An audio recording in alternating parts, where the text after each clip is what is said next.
All right. Well, welcome to the Strictly New York City Sports Show. I'm your host, James Nolan. Today, I'm starting off with the New York Giants talk right away as they won their second game yesterday. It's been quite a tough season so far for them. But I'm joined by my boy, Chris, from CPNY Sports Channel over on YouTube. You can also check him out on Twitter as well. Chris, make sure you mention your ats on YouTube and Twitter before we get into this. But yeah, but before after you do drop those ads, I want to hear what you thought of yesterday's win overall with Tyrod Taylor looking real sharp and Saquon Barkley, of course, again, tearing it up, rushing and receiving wise. So yeah, what are your thoughts on the game? Yeah, no, definitely. I appreciate the opportunity. Appreciate you having me on. At CPNY Sports is all my ads, X, Instagram, YouTube, all that good stuff. Find me there, subscribe, do Giant stuff, Knicks stuff, Ranger stuff now with my boy Aaron Cass from the TMS pod. A whole bunch of stuff going on my channel. So it's not strictly just related to Giants or Mets. You also do Mets Mm-hmm. content. You're gonna have Nelson on here too, which is great. Oh I'll yeah. keep a little bit of that. But yeah, I was actually at the game yesterday. It was a lively environment. It was really lively for a 1-5 team. I was kind of surprised because during the pre-games, I was like, all right, the stadium's a little empty. I don't really go to MetLife often because I'm more in the DC area. I go to the FedEx Field when the Giants come to town play the Commanders. But I finally got back out to MetLife for my second time.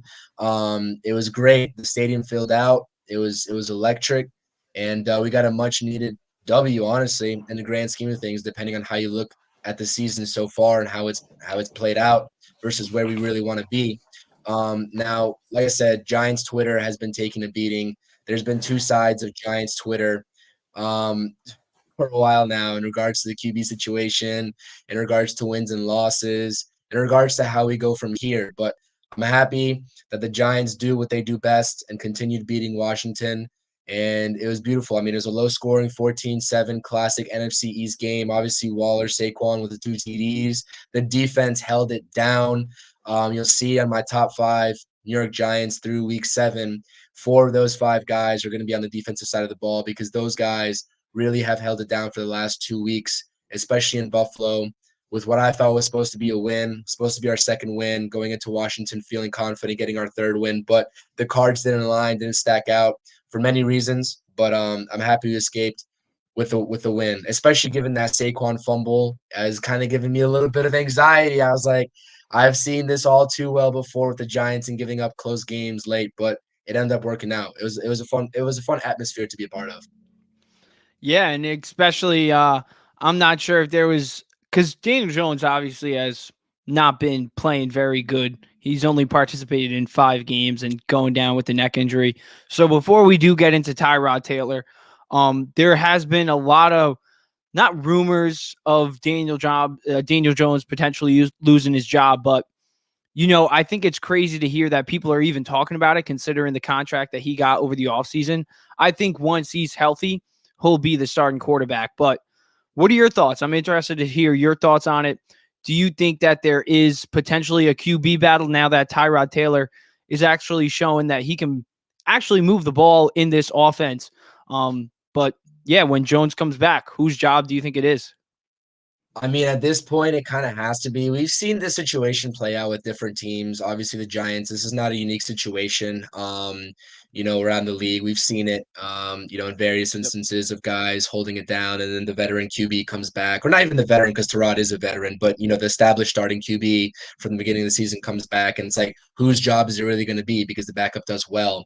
Honestly, I know this is going to be a little bit unpopular opinion just because of Daniel Jones is one, his fan base, which I am a part of his fan base, but I'm also going to keep it real.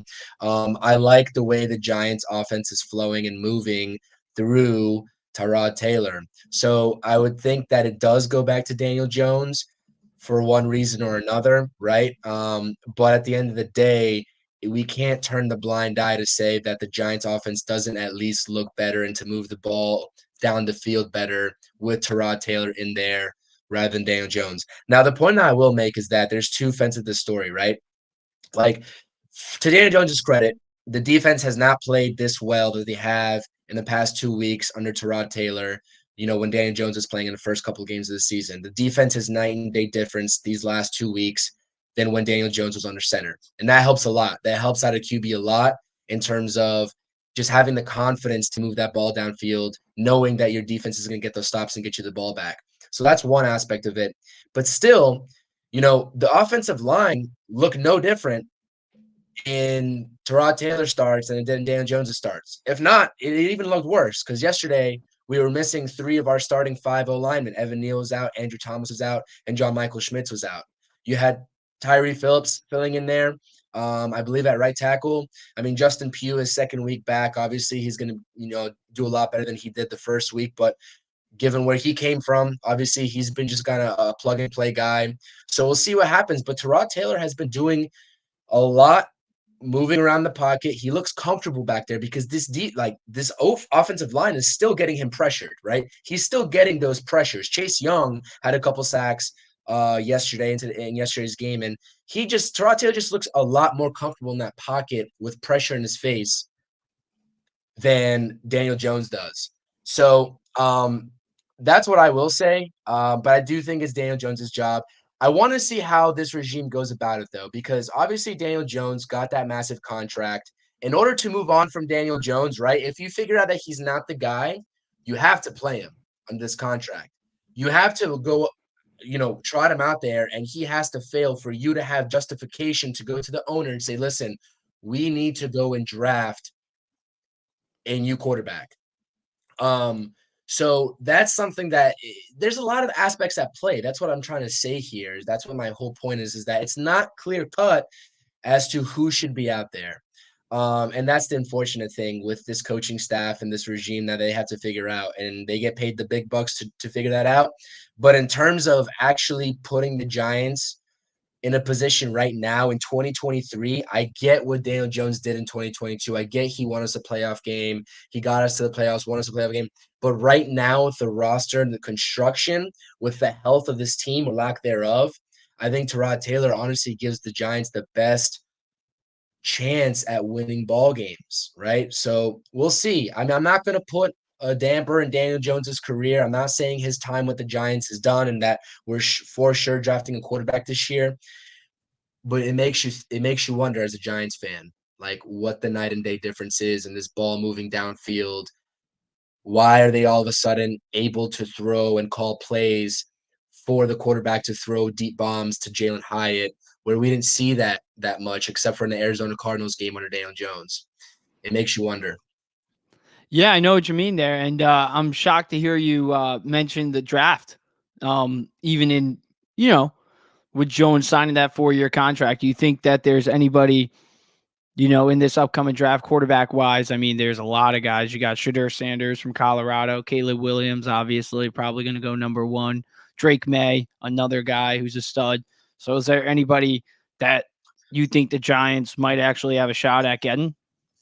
Yeah, and I hate to be all draft talk this early on. Obviously, we're only through week 7. The Giants are literally only, last time I checked, a wild card game or a game behind the last wild card spot, which is unfathomable to even think of. So, like, there's still a chance, right? And the Giants had a gauntlet of a first 7 weeks in terms of facing the AFC East teams and obviously the 49ers and Cowboys as well. Obviously, we all saw those primetime games and how they shook out. Played the Bills close. I think that the Niners game was a lot closer than what people gave them credit for. They kept it close through 3 quarters, which is pretty a good accomplishment given the health of this team and where the Niners stack up in terms of their talent. I think Drake May probably would be that guy for me just because, like you said, Caleb Williams is probably going 1 or 2 overall. Depends on what happens with the Bears' situation. They own 2 presumably top 5 picks depending on how their placement goes. They're not having a great season. I believe they're 2-5 as well, if I'm not mistaken. So it's going to be a race to see who can finish with a higher seeding. Now, I'm not rooting for Giants losses. I'll never root for Giants losses. I'd rather sneak in the playoff spot in the tail end, 7 seed, 6 seed, whatever. If the Giants somehow figure this season out and are able to get it back into the playoffs, sign me up for that all day long. I love watching playoff football. I after going so long not watching playoff football, that atmosphere last year in Minnesota, and even in the route in terms of the hype that the game got with the divisional game against the Eagles, I want to see them succeed. And I'm never choosing for this team to tank. But at the end of the day, it's like if they do if they are on a trajectory to not make the playoffs, you have to do what's best for the organization. I think Drake May is that guy. He's certainly impressing this season, this college football season. So that's where my head's at right now. Like I said, I'm not giving up on Daniel Jones' career, but at the end of the day, the Giants gave him a 4-year contract with a team opt-out after the second year. They didn't do that for no reason.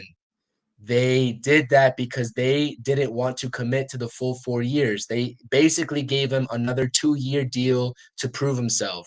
And they have the flexibility as an organization to get out of that contract after the second year, albeit he's guaranteed around $82 million over those first 2 years, and that's what they had to take a hit on, given the QB market. But listen, at this point, it's still being speculated, and I can't give you a clear-cut answer as to what the decision should be moving forward, because that decision is probably going to be made in the next couple of weeks to see if the Giants are trajecting more towards a playoff team or more towards a losing squad this season and ending up with a top 5 draft pick. So that's where my head's at right now.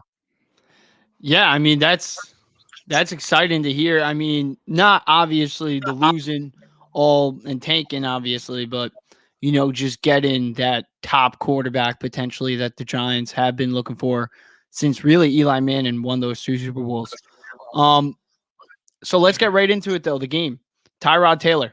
You mentioned him. He looks much better in the offense than Daniel Jones. So let's look at the highlights from Tyrod Taylor yesterday and the last 2 weeks overall.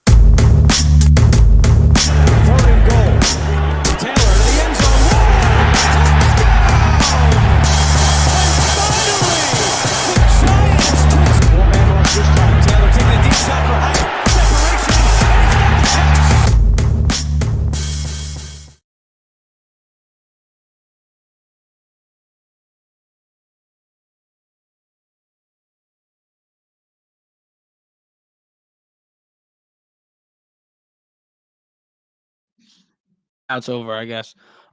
Yeah, so you mentioned earlier that you did like Tyrod Taylor better in this offense than Daniel Jones, but you still ultimately think that Jones might take over the starting job back. But what is it that you saw yesterday specifically out of Tyrod Taylor? I personally love that pass to Darren Waller, but what did you see out of Tyrod Taylor live?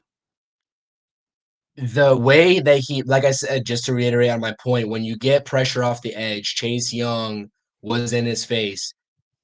Daniel Jones has a tendency to panic when he gets that pressure in his face off the edge. We've seen it multiple times. I don't blame him, right? I don't blame him because this offensive line, especially on the ends with Andrew Thomas out, flip-flopping your left tackle. Josh Azudu was that for a little bit. And then also now you have Evan Neal's out. And even when Evan Neal was in, it was not like he was doing much. So the pressure off the edge is what gets Daniel Jones. I like the way Tyrod Taylor moves his feet in the pocket. He doesn't escape the pocket unless he absolutely has to. And even on a couple of plays, I was like, listen, the way Tyrod Taylor just manipulated that pocket, Daniel Jones would have took off maybe 3 seconds earlier. And that's what I was impressed about because those plays end up developing and you might see the receiver run a little bit of an impromptu route to get himself open. And I think that's what creates opportunities for downfield passes for Tyrod Taylor. Listen, like I said, the difference is clear. Jalen Hyatt, long ball. I've seen about 2 or 3 deep passes to either Slayton or Jalen Hyatt the last couple weeks. I saw nothing of that nature minus that Arizona game. It was a struggle to get the ball downfield with Daniel Jones. That's what I think Tyrod Taylor does well. And I joked around at the beginning of the season, before the games even started in the preseason. My co-host on Feeling Blue, Aaron, likes to call Tyrod Taylor Happy Feet, but he really hasn't stayed true to that. He is not happy feet. He is actually moving his feet really well in that pocket, and that's what I like about Tyrod Taylor's performance. And he's still a dual threat quarterback. Like he can still escape the pressure and run when he needs to. I'd like to see him do a little bit more of that, but I'm fine with him manipulating the pocket the way he does because he does it, in a veteran way, and that's what he is. He's a veteran quarterback. Brian Daboll literally said that in the post game. Like he got a question about Daniel Jones, and he was just like, "Hey, I have nothing to say." Obviously, he's dodging the question about the quarterback battle when Daniel Jones comes back. But Tyrod Taylor's a true professional, and that's exactly what we saw, and that's what I saw live yesterday. Yeah, and if the Giants do become sellers at the deadline and Jones does come back, who knows? Maybe there's a contending team that would want to take a shot at this guy. I mean, 279 passing yards, two passing touchdowns. He looked real well. So I do love what I see out of him. And then one guy who's going to be in potentially your top five later. I'm not going to spoil it, but Darren Waller. Let's go Mhm. over him real quick. What did you like out of him? He went off, especially probably his best game as a New York Giant. 7 receptions, 98 yards, and that touchdown. So, what'd you see out of him that you liked? I don't really see him doing anything different. I think they just got him the ball, to be honest with you. He's been doing his thing for the first 6 weeks, and they're just getting him the ball now. I think that whoever's scheming up the plays, I know it was Kafka early on, and now we have this sort of mix between whether Brian Dable is ever going to admit that he has more to do with the offense now in the last couple weeks, in terms of taking over play calls. We won't ever know probably until the end of the season or whenever Brian Dable retires or gets let go or whatever his future may hold at the Giants, we'll never know because they like to keep that in house. But something's definitely different, and I think that's attributed to Brian Dable. Listen, they didn't trade for this guy for no reason. He's not regarded as a top five tight end in the league when healthy for no reason. We saw that yesterday. Nice little TD. I was surprised that TD was even like, I'm surprised Terod Taylor even threw that because obviously he fit it in a very narrow window. There was going to be double coverage as soon as he hit that end zone on I think it was a third and long at that point. I think it was around third and 18, even third and 20, because a penalty had backed them up, if I'm remembering it correctly. Sorry. It's a lot different watching the game on TV versus in person. But yeah, no, it was a really nice ball. Darren Waller got open. He was streaking down the field. Like he's been open all this time, right?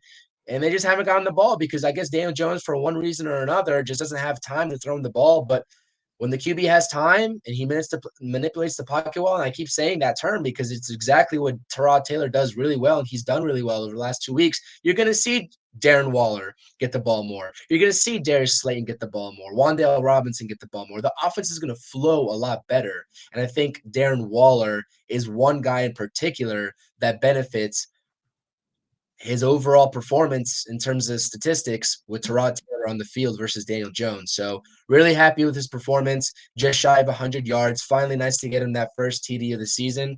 I couldn't be more thrilled, man.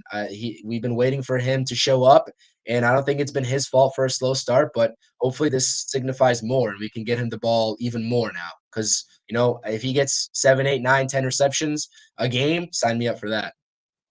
Yeah, and sticking with the offense, Saquon Barkley, there's been trade rumors. I Mm. even wrote an article about three teams that would fit with him, but it came out that the organization is not interested in trading him, and Saquon just said last week that he doesn't want to get moved anywhere either. So, what are your thoughts on Saquon Barkley? And before we do get into it, I'm just going to go over his highlights yesterday from the game because he did have another spectacular game, 77 rushing yards. Another play action. James steps up, tosses down Barkley, and it's Steve. Saquon stays on his feet, and he takes it in. Touchdown, Giants!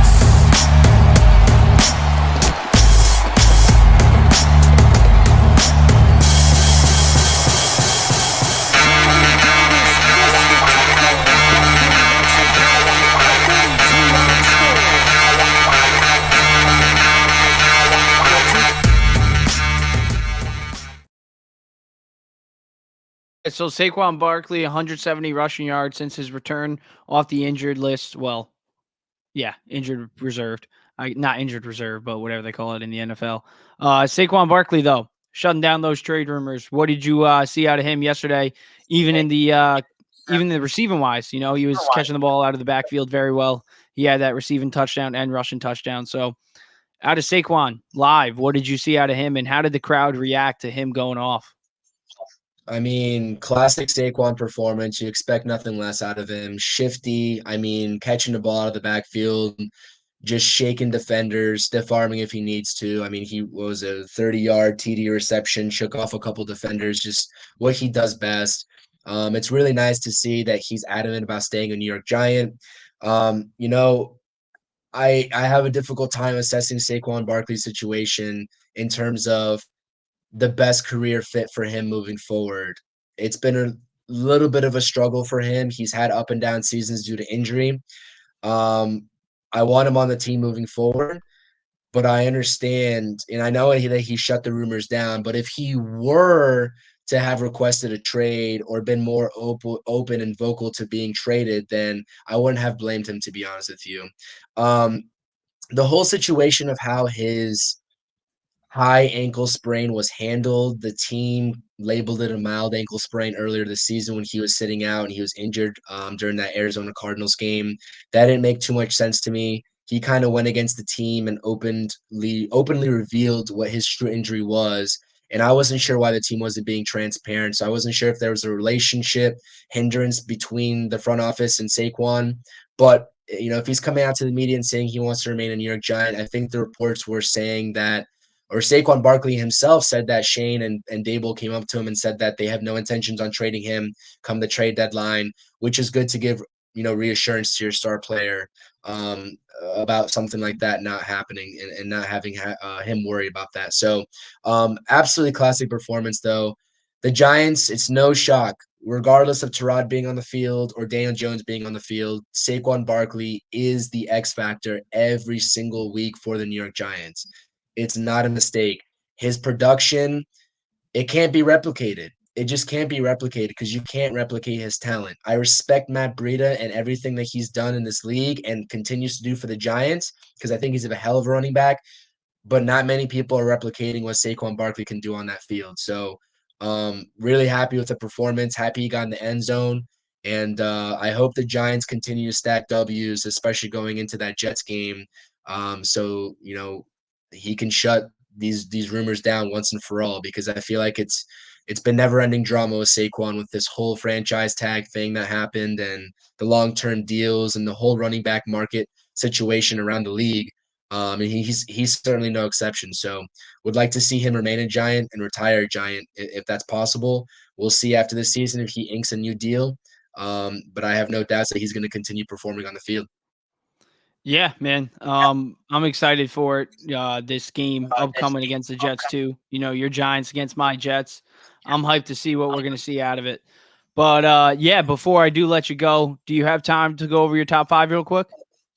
Yeah, now I got a couple extra minutes for you. What's my question to you is, I know you're asking me the questions, but my question to you as a Jets fan, what's the deal with Zach Wilson? Maybe we can work out a little Tyrod Taylor Jets trade. I don't know, man. I'd like to see, because I respect the Jets 100% as a team. I'm not sure, where the feud came from. I know they share a stadium. They're opposite, conferences. I'm not sure where that beef comes from. I know Jets fans like to talk a little bit. I know the success hasn't been as apparent on the Jets side of things for a number of years. But listen, I don't know if Zach Wilson maximizes the potential for the Jets. And Tyrod Taylor's an established veteran. That team could make a playoff run with Tyrod Taylor. I have no doubts in my mind about that.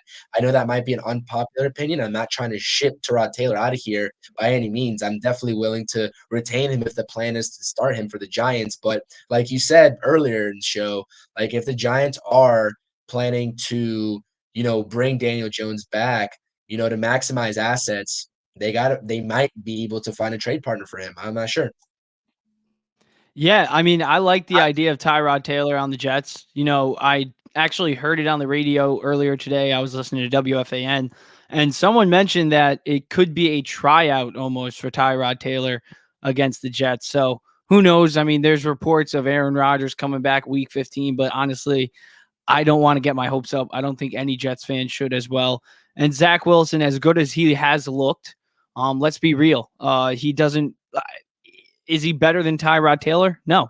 I mean, right now you could make the case that Tyrod Taylor is the best starting quarterback in New York, even with, best quarterback in New York that's healthy when Aaron Rodgers isn't healthy, of course.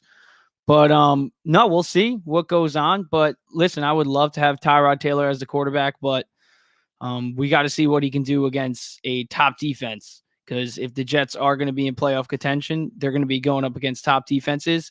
And who better to see him go up against than the top New York Jets defense? So, yeah, I'm excited for it. That's right. It's gonna be a showdown. But yeah, let's get into the top five, and then I know you got some Mets and Knicks to talk about. So let's get into it. Yeah, 100%. And then, even after this show, I'm not sure if you're interested in it, but we got to get you on talking some Mets too, because, we do love your Mets opinions as well over here. So, yeah, we'll get Let right me know. into your top five. I'm just going to play that little clip real quick of your top five, and then, yeah, we'll get right into it.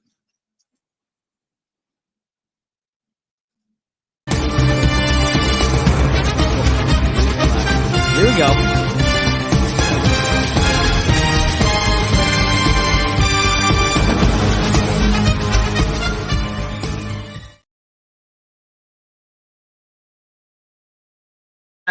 Yeah, let's get right into it. You start off with it. You want to go 5-1? Yeah, let's go 5-1. So, Darren Waller, obviously, we know the impact that he has. Unfortunately, if I had to redo the top five, I know I kind of created the list on the whim. Maybe I do Saquon Barkley, but I want to show some love to Darren Waller because I think he deserves it. So, obviously, his best performance as a New York Giant, I think that it's only going to, propel him in the coming weeks. I think we're going to see him getting more involved by default. I think they have to. I mean, you don't want to end up this being a Kenny Galladay situation 2.0 where you don't get him the ball. So get him the ball. Had a great performance. Want to shout him out. He was my only offensive player at number 5. The rest is going to be all defense. So buckle up. Number 4, I got my man. Who did I put here? Deontay Banks. Deontay Banks is here, rookie out of Maryland, absolute stud. He's been locked down so far this season. Did really well in my opinion. I know Terry McLaurin caught 4 balls, I believe, for 90 yards, but he was giving Terry McLaurin fits, especially in that first half. Terry does what Terry does best. He's a top tier wide receiver in the league, but Deontay Banks held it down when he needed to. So really impressed with his performance, especially being a rookie, holding it down. Adoree was out. He was definitely cornerback 1. Trey Hawkins as well. Really young core of Giants cornerbacks moving forward, and the futures couldn't be brighter. So I've been very impressed with Deontay Banks through week 7. Coming in at number 3, I believe I have Kayvon Thibodeaux. I know there's a lot of speculation surrounding Kayvon Thibodeaux. You see it on the board here. He's really come to life over the last couple weeks. He's got 5.5 sacks in the first 7 games. I know everyone was talking after week 3. He's like, where's Kayvon Thibodeaux? Where's There he Kayvon is. Thibodeaux? He plays off. There he is. Right? He's doing what the Giants brought him in to do. And he's a great person to the media in terms of being able to articulate everything that he's thinking through during the games on the field and off. And he's finally putting up the production to match, because the media is going to, any player that does that, they're going to swallow him up. And it's like, there, all these articles I see and all these Giants fans ragging on Kayvon Thibodeaux. Well, there you go. I wore his jersey to the game yesterday. I think he got but the thing is, 2.5 sacks or maybe a sack and a half yesterday. I don't Yep. know. He was putting pressure, which is what I love, which is what the Giants haven't done the first 4 or 5 weeks, and they started to do starting last week in Buffalo. And Kayvon Thibodeaux, he's in the mix, and that's what I love. So, second year, things are trending upward for Kayvon Thibodeaux. I couldn't be happier. Number 2, Bobby Okereke. I mean, listen, he looked like Lawrence Taylor out there in that Buffalo Bills game. He was everywhere, absolutely everywhere. I think he's tied either second or third, or he might even have the most. He's top 3 in the NFL in tackling. That's all I know. He is everywhere. He is doing exactly what the Giants brought him in this offseason to do. We talked about in the offseason when they signed him. We talked about him being that star addition to this linebacking core that the Giants have lacked for so long. And then you pair him with a re-energized, reinvigorated Micah McFadden, who's come out of nowhere with the failure of a situation in terms of Darren Beavers, who had a lot of potential. Obviously, don't even think he's with the Giants anymore. So those 2 guys for the Giants linebacking core, got to shout out Bobby Okereke, man. That guy is everywhere, and he's been everywhere, especially for the last 2 weeks. And he's contributed to this total makeover. I mean, the Giants in the last 2 weeks look a completely different team on the defensive side of the ball. And then number 1, obviously, starts and ends with Sexy Dexy. Gotta love that dance whenever he hits home. I mean, it's absolutely just amazing and mesmerizing to watch what he does to the opposition. I feel like any offensive line, regardless of how good they are, they're definitely scared to go, face up against Dexter Lawrence. Got to the corner or the quarterback yesterday for sure. Sam Howell, who's been sacked a lot of times. He's been the most sacked quarterback, and the Giants certainly made him feel the pressure. And the thing why I want to say Dexter Lawrence is so special, he's definitely a top 3 interior D lineman in the league, and he got paid like it because he deserves it. He creates opportunities for his teammates. He creates opportunities for Leonard Williams. He creates opportunities for a younger guy like Kayvon Thibodeau to go in and do what they do best, because more often than not, the only way you're going to stop Dexter Lawrence from succeeding and getting to that quarterback is by double teaming him. And everybody else on the defensive line can eat. From the defensive linemen, Leonard Williams, whoever, you name it, to the linebackers and the outside rushers. So that's who I have as my top 5. Like I said, you got to put Dexter Lawrence there. On honorable mentions, Jalen Hyatt really coming into his own, really becoming that threat that we haven't had since Odell Beckham, and he's wearing Odell Beckham jersey for a reason, number 13. Shout out him. Yeah, that big catch. Jason Pinnock is probably one of my favorite New York Giants. Super underrated, and I think that honestly, I know a lot of talk, goes to Xavier McKinney. Jason Pinnock is the glue in my mind to that defensive back unit. Shout out Jason Pinnock. And obviously holding it down, Saquon Barkley and Tyrod Taylor, got to shout them out. Shout out the whole Giants crew. Shout out the Giants fans on Twitter. It's been crazy going through, the timeline. It's just been crazy reading all these crazy different opinions and takes. But the Giants finally shut everyone up for at least a week. The madness will continue next week against the Jets, especially if it's a loss. I know there's going to be a lot of trash talking. It's going to be a good game, and I can't wait for it. Yeah, 100%. This Friday, I'm not sure if you got time, but maybe we'll join each other and talk about it a little bit. But I'm gonna keep an eye on your channel as well. I know you got some shows coming up as well. So if you want to drop your little timeline this week, what you got going on this week? This week, man, I'm doing Feeling Blue with my buddy Aaron. We're going to be discussing the Giants win. We're going to be giving a little bit of a preview for the Jets game. If you want to hop on with us and talk some of that preview, let me know. We can definitely have you on the Feeling Blue pod. Looking to either do that tomorrow or Wednesday. We'll DM back and forth, shoot you a message, see what your availability is like. And then got some New York Rangers content. The Blue Shirts Banner podcast with my boy Aaron as well. We're doing that Wednesday, dropping the episode on Thursday. We dropped our debut episode last week, so go check that out on my channel at CPNY Sports. Rangers hockey is in full swing. Got a couple episodes of True Knicks Talk as well on my podcast. Love the Knicks.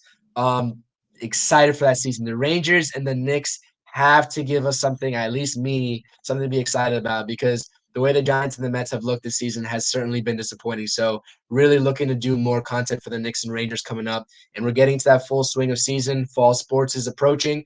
And, that's what's going on my channel. I appreciate you giving me the opportunity, and I appreciate coming on your show. Let me know if you ever need someone else to come talk Giants, Mets, Knicks, anything you need, man. I got you. Yes, sir. Thank you, man. And make sure you guys go check out at CPNY Sports on all that. Thanks, guys. And, thank you, CP, too. Anything you want to say last second? All good, man. I'll catch you later. Appreciate you. Have a good show, man. All right. Thanks, man. I'll see you, man. All right. And now we're going to get right into some baseball talk. I got joining me none other than Nelson from the Amish Country Mets channel. And then I also got my co-host of the Mets Evening Brew, Eddie Presti, joining me. What's up, guys? Even though the Mets haven't made the playoffs, they're still fun to talk about, especially with this offseason coming up. So how you guys doing? What up, Jimmy? What's going on? What up, Amish? What up, Eddie? I didn't know you were going to be on, too. Yeah, I don't know. Jimmy asked me to come on, so I said, why not? We haven't talked in a few weeks, so, I was just a little, I was a little taken off base because I was going on my Twitter now, looking up, CPNY Sports. I see I'm blocked by him. I don't know what I did to get blocked by CPNY Sports, but I don't know. Yeah, this guy's going to go on the page, but couldn't do it. We'll have to get that settled out. For sure. He's my co-host on a couple things, but I don't know the the background there. He hasn't. Maybe it's the David Wright tweet I did. I don't know. I got a lot of blocks after Maybe you got a lot of hate for the David Wright stuff. The David Wright hate is I don't like the David Wright hate, but whatever. That's another topic for another day. My friend, a tweet's a tweet. But yeah, we'll get right into it. I definitely wanted to talk some Mets managerial candidates. I know Amish is going to give us his top 3 as well. You've been, doing a lot of research for the managerial candidates this offseason that David Stearns can look to go for, especially after firing Buck Showalter. I know it came as a little bit of a surprise for some Mets fans, but I know for Nelson, you wanted it to happen. Eddie, what did you think about the Buck Showalter firing? Did you want it to happen? I don't really care, to be honest. I couldn't. To me, I'm one of these people that I think the managers this much in today's baseball. I think analytics run everything. So to me, I don't really care. But at the end of the day, we saw what Buck Showalter brought to the table. He was here for 2 seasons, and David Stearns is here now. So give him a blank slate. Let him do what he's got to do. Yeah, I had to shake out the legs there real quick. I was cramping up. But Nelson, what are your thoughts on the Buck Showalter fire, and what are your thoughts on David Stearns kind of making that decision right as he walked in? What do you think that sends? What type of message does that send to the organization and the fans? I didn't have a problem with it. I think Buck doesn't fit the future of the team. Buck's a very set in his ways. I like to play the vets kind of guy. This team's a team with a lot of young guys coming up. I feel like we need to move on, get a fresh voice in the clubhouse. As far as Stearns, I mean, it's his right. He's running the show. He's a new guy. He's in charge. He wants his own guy. Like, I got no problem with that at all. Like, that's the way it should be. We've seen too many times with this team. We have guys aren't on the same page because they're forced to keep a manager or the GM gets left over, and it's just nobody ever meshes. So it's nice to have guys all on the same page for once. Yeah, 100%. Especially with Stearns being a Mets fan, I'm excited for that. I know, Eddie, you were big on that. The fact that Stearns grew up a Mets fan. That's huge for us Mets fans, realizing that. You talked about it on the Mets Evening Brew. So you want to elaborate on that a little bit more? Well, I mean, we got a guy in here that's, he's like us. He grew up a Mets fan. This guy was listening to WFAN at night. This guy's from the city. He's an Ivy League graduate. Not that that fucking means anything nowadays, but I think it's nonsense. But he's a smart baseball guy, and this is his dream job. This is what this guy's wanted to do. He wanted to run the Mets. You think he wanted to go out and run the Milwaukee Brewers? Like, think about that, Jimmy. If you had a job, would you rather run the Brewers or the Mets? Come on, man. Yeah, it's the Mets, 100%. And on top of that, he's getting paid $10 million a year. So I think it's a great, great start for us. And I think we're going to do big, big things this offseason. I don't think we're playing games. Yeah, I'm hyped for it. I'm not sure if we're going to dethrone the Atlanta Braves in the NL East, but who knows? A wild card spot is definitely there. But we'll get right into the managerial candidates. And Nelson, I know you prepared for me a little top 3, so we'll get right into that. Good with this. Yeah, I know. He does a lot of research. Somebody every day. It's great. Yeah, if you're not familiar with it, make sure you go check him out on X. I'm going to start calling it X now instead of Twitter. So, I think I'm fully on the wave of X, I guess, now, even though I like the name Twitter better, but whatever. So make sure you go check out at Amish Country Met on X. He's got a lot of stuff about managerial candidates and the farm system as well. But right now he's been doing a lot of research on potential candidates for the manager position since we need a new one. So let's get right into it. Nelson's top 3. I'll let you take the floor right after I play your little slide for your top 3 candidates. What's important for us is that we run a process that nets us the right person. That's what I'm concerned about. If that is a short process, that's wonderful. And if it takes us longer, I'm fine with that too.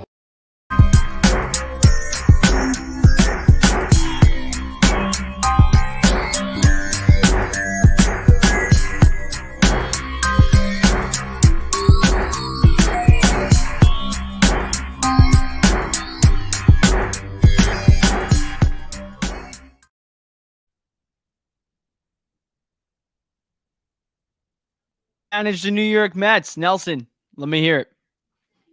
Yeah, I mean, Joe Espada is my top choice. Mm-hmm. He has been from the jump. The other two guys, it's switched a little bit. The news that, I mean, granted, the news could be wrong, but it came out, I think, last week that they weren't going to hire anybody internally. I originally was a big fan of Beltran. I would have loved to see him actually get the shot to manage this team. He would have been my second choice after Espada. Council would have been my number 3 in that scenario. I'm okay with him. I like the fact that him and Stearns already have a relationship. I don't know. I almost feel like I'm wasting my time doing all these managerial backgrounds because it almost feels like Council is the guy like they're waiting on just because we're not getting any news of interviews or talks. The only rumor we got is that Budzinski guy from Toronto the other day. I don't know. Maybe I'm wrong. Maybe they have been. Maybe they're just keeping it under wraps and they got something going. But the longer it goes on without us hearing any other names, I'm thinking it's kind of the writing's on the wall a little bit that Council is going to be the guy. It's But if definite. he's not, what's that? It's definite. I mean, you're saying this is 90% going to happen? It feels like it. I mean, it just. I hope you're wrong. Yeah, I don't necessarily want to be right. I've kind of talked myself into him being the guy. I don't think he's a bad manager. I don't know. I would hope that Stearns, because Stearns didn't hire him in Milwaukee. Stearns inherited him. So I would hope that Stearns, maybe this being his first chance to hire a manager himself, would want to branch out and hire somebody new. Mm-hmm. Hey, how close is he with this Espada guy? They were together in Houston at one point. He was in the front office in Houston, and so he knows him pretty well. Okay. Espada is a good. I mean, he's been under AJ Hinch. He's been under Dusty. I mean, Houston's obviously a winning franchise. They know how to win. Yeah. So they're obviously losing 3-0 right starting now. Here or started already game 7. So I don't know how that's going, but Losing 3-0, unfortunately. It's 3-0. Who? Rangers are up. Oh, Rangers are winning? Yeah, Scherzer's actually. That won't last. Yeah, we'll see. I mean, but like either way, they on the verge of maybe making another World Series. Every player that's encountered him says great things about him. Obviously, until he's in the dugout, we don't know. Same can be said for most of these guys.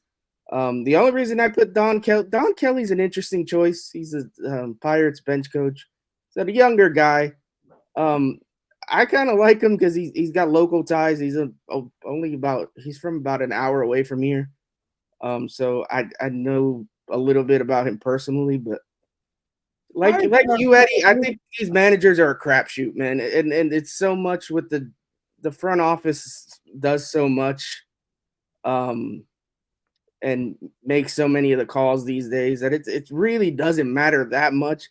But they do. I mean, they do make some in-game decisions that it comes to them. So you want to have somebody somewhat competent. I don't want like I don't know, name some crappy. There you go, an Aaron Boone. I don't want like an Aaron Boone in the dugout that can't make any decisions for himself. Or even, oh man, I'm blanking on names. But there's just some guys that you can tell like they have no ability to think for themselves at all, and I don't want that. I want somebody that can man up, and if it comes down to it, make a decision on his own without waiting for a phone call from Stearns or from whoever. Yeah, I feel you. I don't want the. I think we lost him for a quick sec. Yeah. There we go. I think we're getting him back soon. But yeah, I know what you're talking about, Nelson. I want a guy that can come in here and actually make a gut decision. Kind of what we wanted Buck Showalter to do, but apparently Billy Epler was the one making those decisions, but that's a story for another day.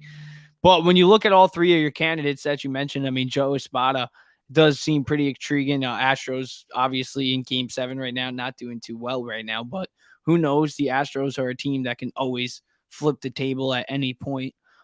He's 48 years old, so he's young, and he's got that connection with David Stearns. David Stearns being in Houston for part of his baseball career.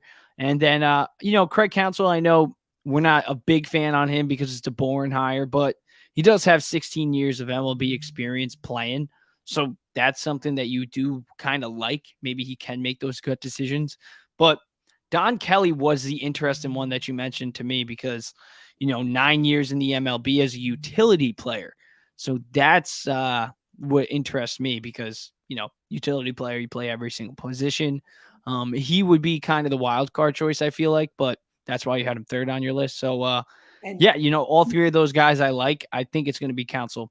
But Eddie, what are your thoughts on that? Usually these guys that aren't that good of players, that these like catchers or whatever, these guys make the best managers because they got something to prove. You know what I'm saying? They have a fire in their stomach because they sucked as major leaguers. So they kind of got to make up for it. So I like a lot of these guys that, weren't that overly successful as players because they have something to prove in this next level. So I always look at a guy like that. So that guy Kelly might not be that bad.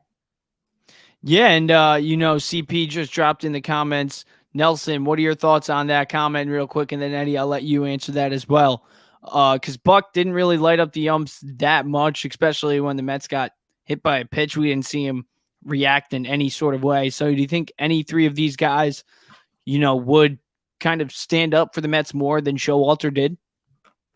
Yeah, I mean, Showalter's old and fucking ready to keel over somewhere. I don't think he's got. If he might have a heart attack if he gets too amped up. So I think I didn't expect Buck to be all fiery and whatnot, but it would be nice to have somebody that would step up every once in a while because, I mean, we get hit every other game and all he does is blank stare at people. It's like, come on now. At some point, somebody's got to step up. Granted, I feel like that's more on the players. Like the players, it's up to you to not be a pussy. You can charge them out. Nobody's holding you back. Drop the bat, go punch somebody. Pete could have done it any number of times. He just never did. So to me, that's more of on the players. But the players sometimes they take on their manager's personality. So the manager is a softie, then the players can be a softie. So Espada, I think's got a little fire in him. Don Kelly as well. Counsell, I don't know. I mean, we've seen in Milwaukee at times him get into it a little bit, but I don't think gone are the days of, I mean, there's not too many managers that are going to just be jumping up and down every game. The game has changed a lot, whether you think that's a good thing or a bad thing, it's whatever. I'll mention too, Kelly did coach with the Astros as well last year not last year, in 2019. So he also has a little bit of an Astros background. To me, if you come from an organization that knows how to win, like that to me is like an X factor, like something that can put you over the top. You can work for a lousy team, I guess, and still become a good manager, but I kind of like guys that know how to win. They even just being on the bench or first base coach or whatever. Yeah, 100%. And he is what is he? What type of coach is he over? He is the Pirates bench coach. He's the Pirates bench coach now, yeah. Yeah, and then the only one that is a manager on that list is Craig Counsell. So, he would kind of be that boring hire. I agree with you. I think Espada would be the nice guy to hire. But Eddie, what are your thoughts on CP's comment? Do you think that any of these guys would show some fire under them? Not really. Maybe Espada, but not really. Again, the Mets' biggest quality that they've lacked over the last 2 years is they're a team that has no balls. Let's be perfectly honest and let's be straight. They're a team with no balls. They're a team that gets hit. I think they're up there with the most in Major League Baseball. They don't do anything to protect themselves. They don't protect their players. And this is not just from the manager. This is from the top down. So this whole, pussy shit, I'm going to be just blunt. This pussy shit's got to stop and it's got to change. And it starts with who David Stearns hires as the manager. Listen, maybe I've seen Counsell flip out, a few times. So maybe he gets nuts or whatever. I don't think that matters, but I do think having a pair of balls and having some self-respect, matters because You can't just keep getting hit by pitches, leading in the league in that, and then rolling over game after game because other teams are going to look at you and say you're soft. That's it. Yeah, 100%. I agree with everything that you both said. I think that, can any of these three guys be a little bit more fiery than Buck? Yeah, probably because of the way that Buck was at times. And you kind of need that because in today's MLB, where the manager isn't really making those in-game decisions and the lineup decisions, you kind of need him to act more as a motivator.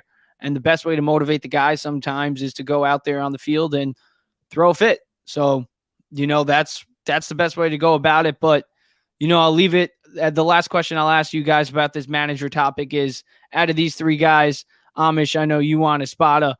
So, you want to say anything about that lastly before I go to Eddie? No, man, I just think he'd be a good fit. I don't know. Like I said, it's a crapshoot. We might not even get a shot at him just because if Dusty decides to retire, he might just slide in and become the manager there in Houston. So hopefully not. I hope he can be the guy, but I mean, if it's Council, I'll live with it. I mean, it is what it is. At least they have a working relationship and they don't have to feel each other out. They know each other and we can hit the ground running that way. Yeah, 100%. Maybe we can hit that ground running and they got that connection. Eddie, out of these three guys, who do you want? Espada, Kelly, Council. That'll be my order. There we go. I think I would go with Joe Espada as well. So I think Joe Espada unanimously wins in our little Mets panel vote. So we'll get into the Mets the next Mets topic. Jesus, a little tongue twister there for me. But Kodai Senga, finalist for the National League Rookie of the Year. Eddie, I know you're not a big fan of him, but at the end of the day, who gives a fuck? 12-7, 2.98. This is a fucking nonsense award. I don't give a fuck about this. He's going to win it. He's the fucking best guy by a mile. It doesn't matter. Yep, 100%. I do think he's going to win it. I think he should be a Cy Young candidate as well, though. But, the 12-7 record, over 200 strikeouts too, Eddie. I know you're not a big fan of him. I like him. I just told you he's not a fucking ace. That's all. I like him. I think he could be an ace. Him. I say he's a great number 2. He's great. Awesome. He is a number 2, and there's reports of him potentially wanting the Mets to go out there and go get Yamamoto from the MPB, the 25-year-old superstar. So, before we get into Senga's season, Nelson, since, what are your thoughts on Yamamoto coming to the Mets? I know you're doing the research on the managers, but Yamamoto to the Mets, you think that's a good fit? Yeah, no, he's been my number 1 free agent target for months, ever since we heard he was going to be able to come on over, even over Shohei and anybody else. Yamamoto's been my guy. So I hope we sign him. It sounds like Senga's willing to recruit. They have the same agent, so that could be a little leg up on everybody else. We lost Epler, which I know Epler doesn't have a lot of fans, but Epler did have that kind of Japanese connection going over there. So, I mean, that may not mean much. In the Athletic article that dropped today, they said that in the grand scheme of things, they didn't think that would be a huge deal. They think that Cohen's got enough connections, and I mean, Stearns is respected enough that it shouldn't hurt. So we'll see. But Yamamoto would be my number 1 target by far.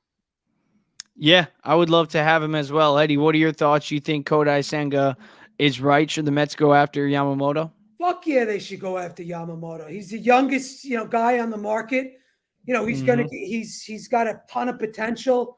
I mean, I don't want to say he's better than Blake Snell because Blake Snell's about to win, 2 Cy Young awards in both leagues. So I'm not going to say he's better than him, but he's pretty close to being the best pitcher by a fucking mile without naming Snell. So I hope they get both. I hope the Mets get both. I hope they get him, and I hope they get Ohtani. I hope they, sweep this whole free agency thing. And I think they're gonna. I think they're gonna. Man. I don't think the Mets are playing. Yeah. I hope they do go after everybody and get everybody because Cohen's got that deep pockets, and quite frankly, nobody's got more money than Steve Cohen. So before we get into potential guys that we can bring in via the trade market outside of free agency, because we all know that we'd love to see Otani and Yamamoto and maybe Blake Snell here. But before we get into the trade market, let's talk about Kodai Senga, his season overall, and what we want to take away from it. So before we get into that, let's go over some of his highlights.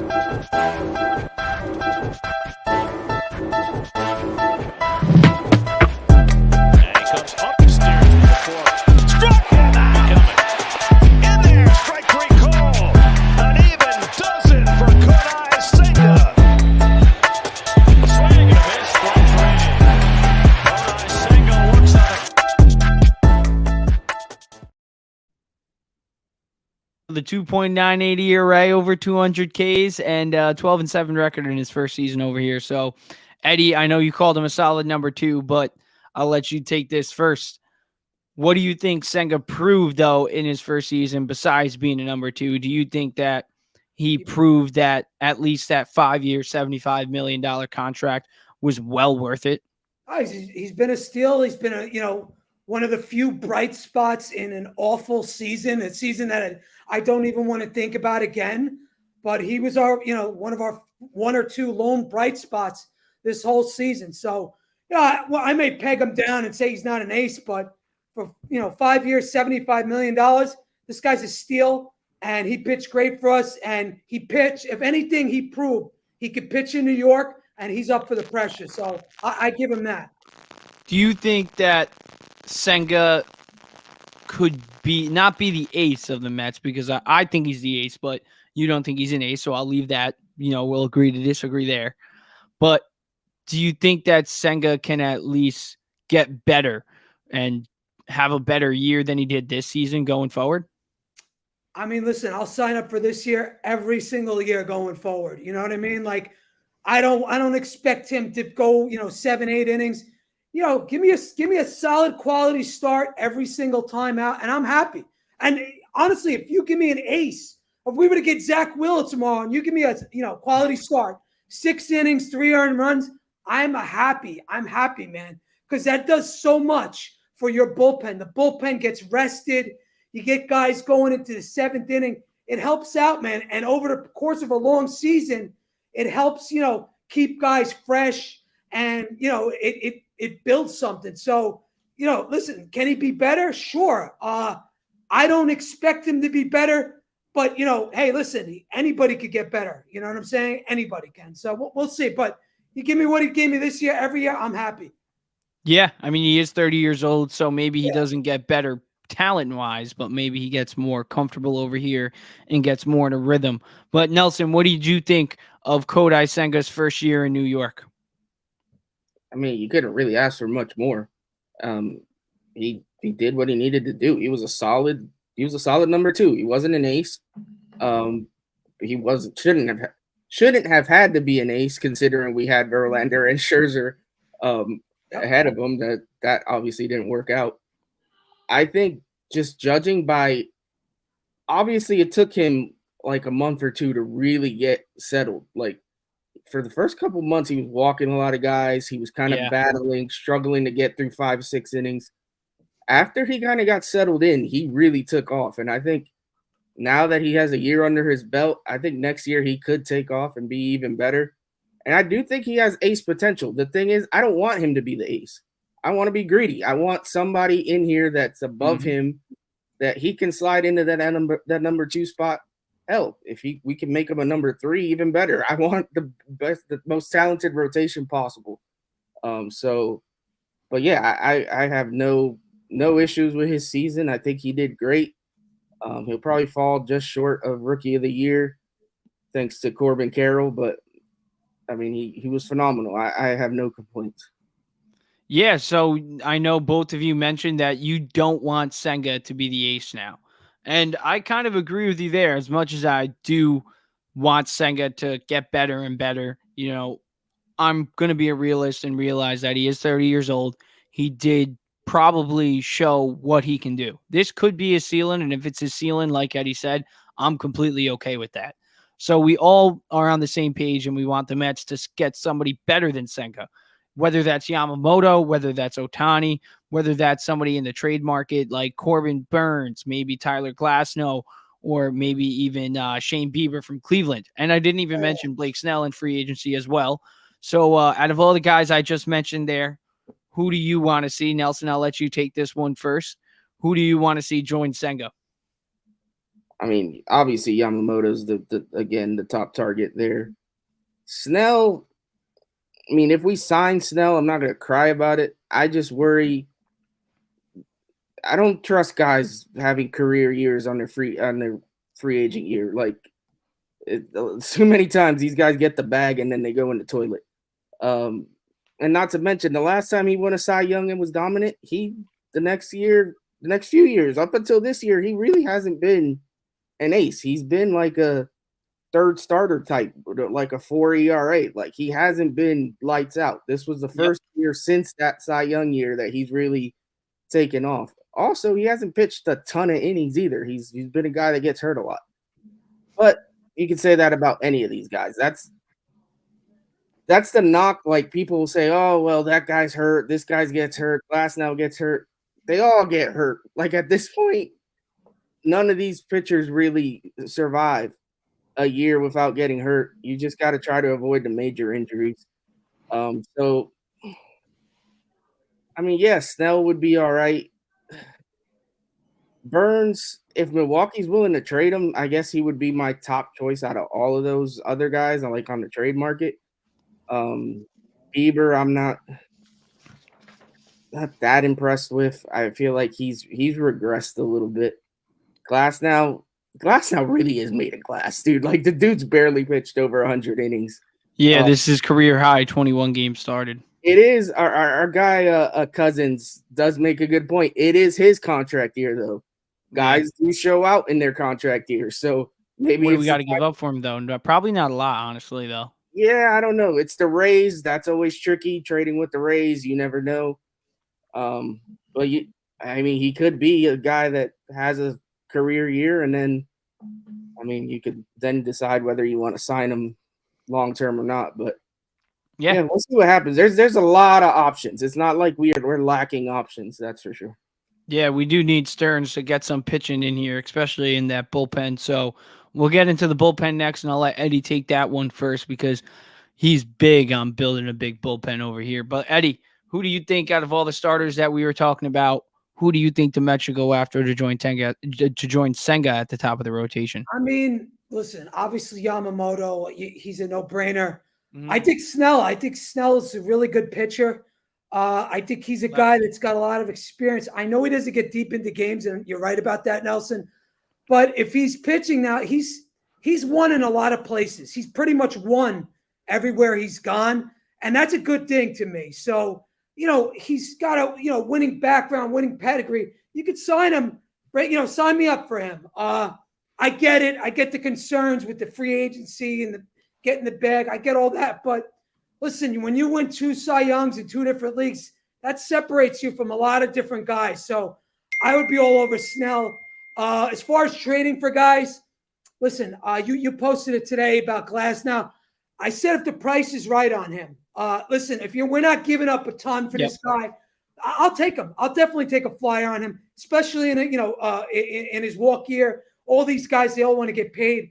I like some of those San Diego pitchers. I like Musgrove, and I like Darvish. I've always liked Darvish. Again, what the price is on these guys. If they're not, if it's a salary dump or something like that, and we're just taking on the money for Darvish or Musgrove, I'll sign up for either one of those guys and just build a 1 through 5 fucking top of the line, front end fucking balls to the wall rotation, man. Yeah, so it seems like everybody's on the same page, though, of bringing in Yamamoto. So let's talk about that before we do get into the bullpen. Do we actually think it's on the table? Do we think that the Mets can actually pull this off? 100%. 100% it's on the table. And do you think – there's no doubt in my mind. What do we think Yamamoto's ceiling is now that we all think it's possible and want it to happen? Eddie, I'll let you start off. What do you think Yamamoto's ceiling could be over here? You want to know how much money I think he's going to get? That too, yeah. I'm hearing reports of $200 million. I think it's going to be more. He's 24 years old, right? 25 now. Oh, 25. Okay. Still young though. Right. I think it's going to set a record. I'm saying over 250 plus, 250 plus million. What his ceiling is, I don't know. I'm not going to say he's, going to be Jacob deGrom or anything like that. I don't know, because you never know with these guys coming over here. I think he could be better than Senga. I think for sure. But, me saying he's going to be, win a Cy Young or anything like that, I can't guarantee that. No. Yeah, I mean, that would be nice to see him win a Cy Young with the New York Mets, wouldn't it? But it's tough to win a Cy Young. yeah, I mean, the stats that he had in the MPB was actually ridiculous, though. Sub-2 ERA, better than Kodai Senga, better than Shohei Ohtani, and they're both Cy Young candidates. So who knows? Who knows what his ceiling could be? But he definitely would be a solid 1 or 2 in this rotation. But yeah, Nelson, what are your thoughts on Yamamoto? Do you think it's on the table? Do you want it to happen? We know, actually, I don't even know why I asked that. I know you want it to happen, but do you think it's on the table, and what do you think his ceiling could be? Yeah, no, it's definitely on the table. We've been scouting him for, I think, over a year. Like, we're going to be in on him. Are we going to get outbid? I doubt it. I think it honestly comes down to his preference. He might just prefer to go somewhere else, which is fine. That happens. But I think if it comes down to it, Cohen's going to pay whatever he has to pay. Is it going to be over $200 million? It's a good chance. He's a young guy. He's got elite stuff. Yeah, I hope it happens, man. I really do.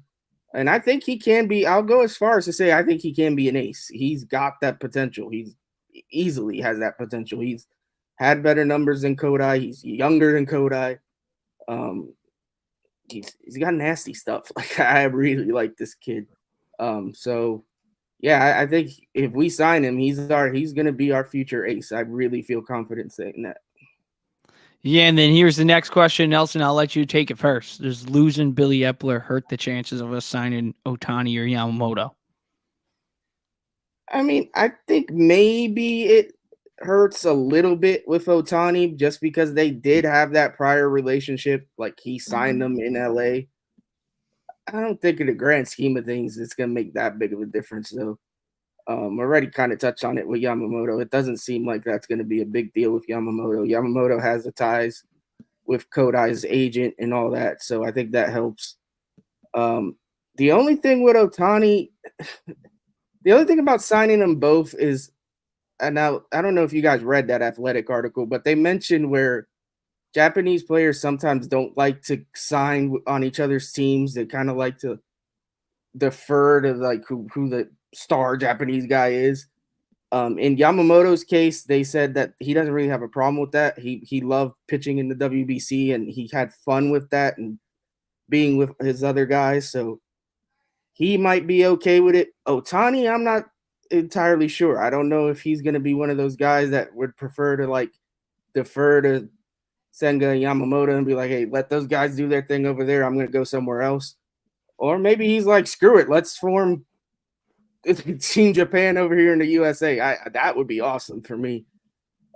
Obviously, he won't be able to pitch next year, but to have him as a DH and then be able to slide him into the rotation in 2025, I mean, that's stuff dreams are made of, man. Ohtani, Yamamoto, Senga, your top three.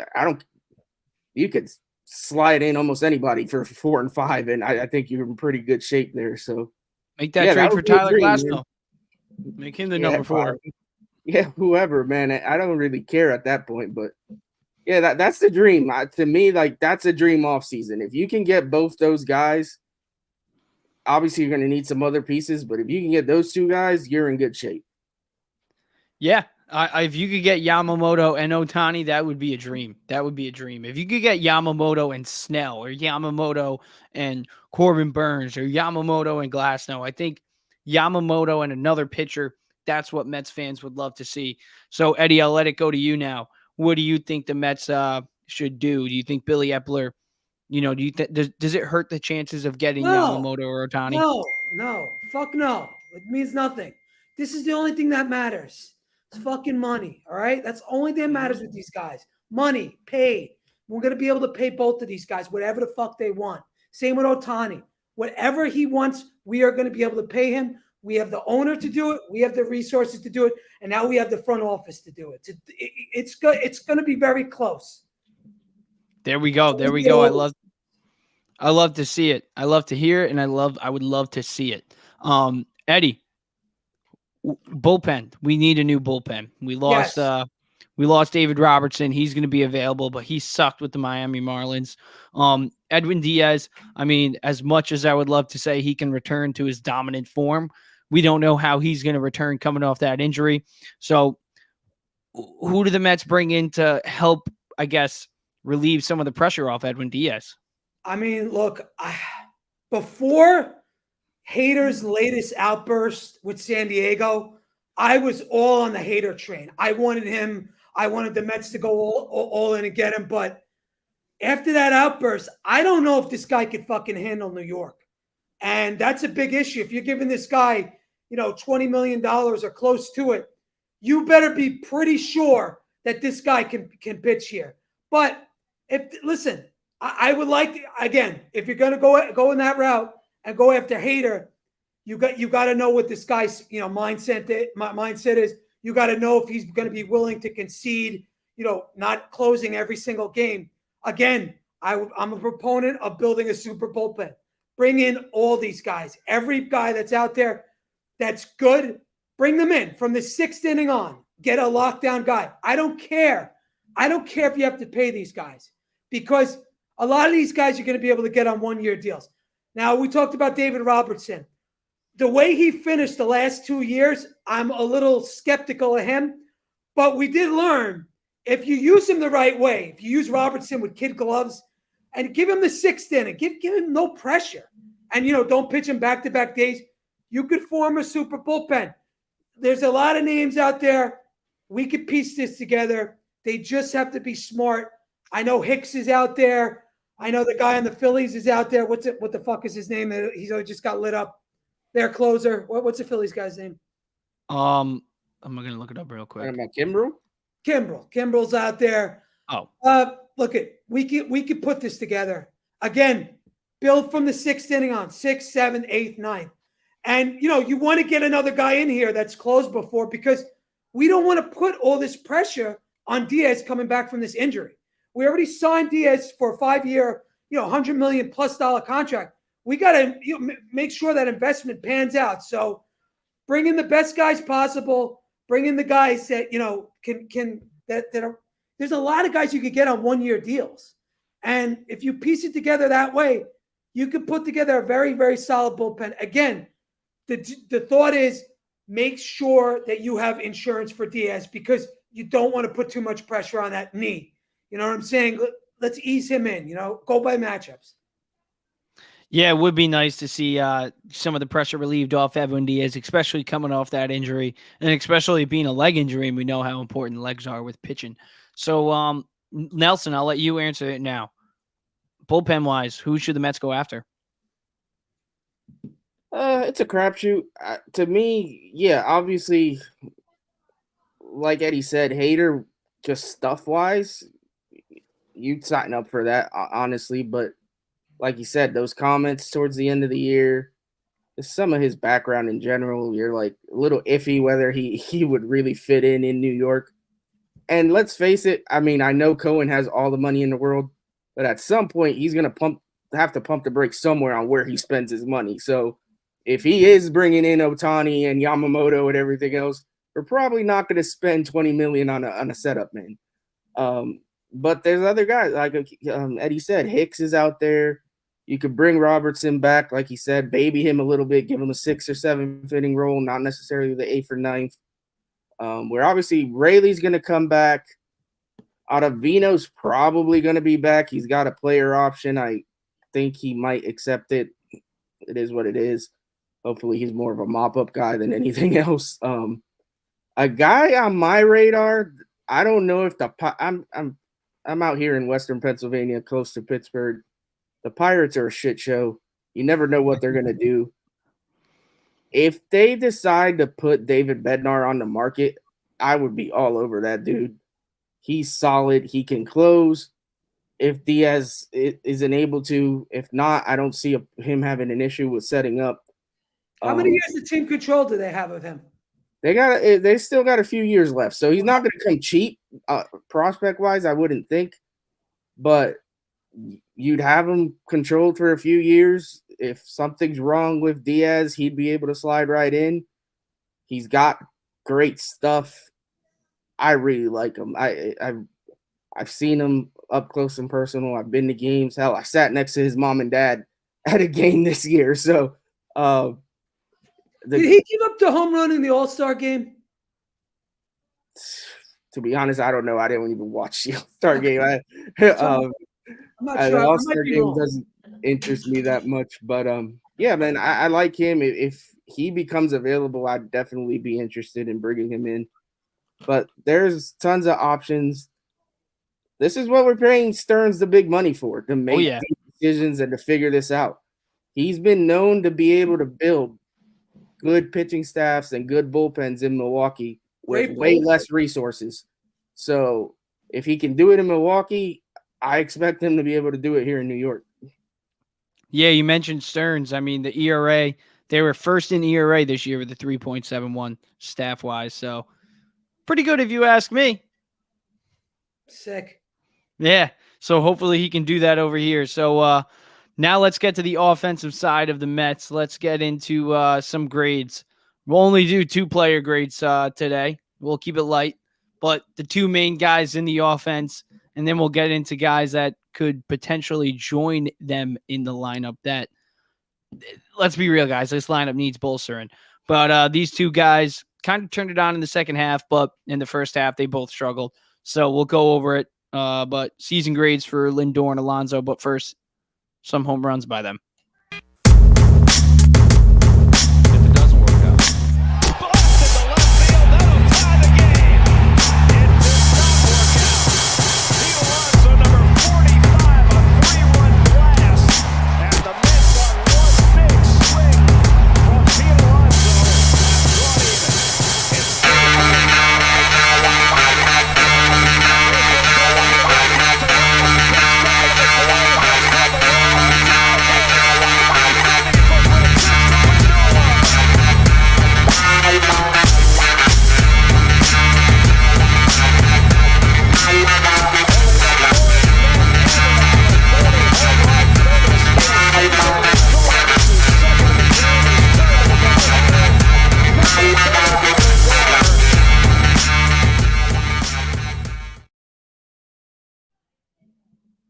Oh, lost Nelson.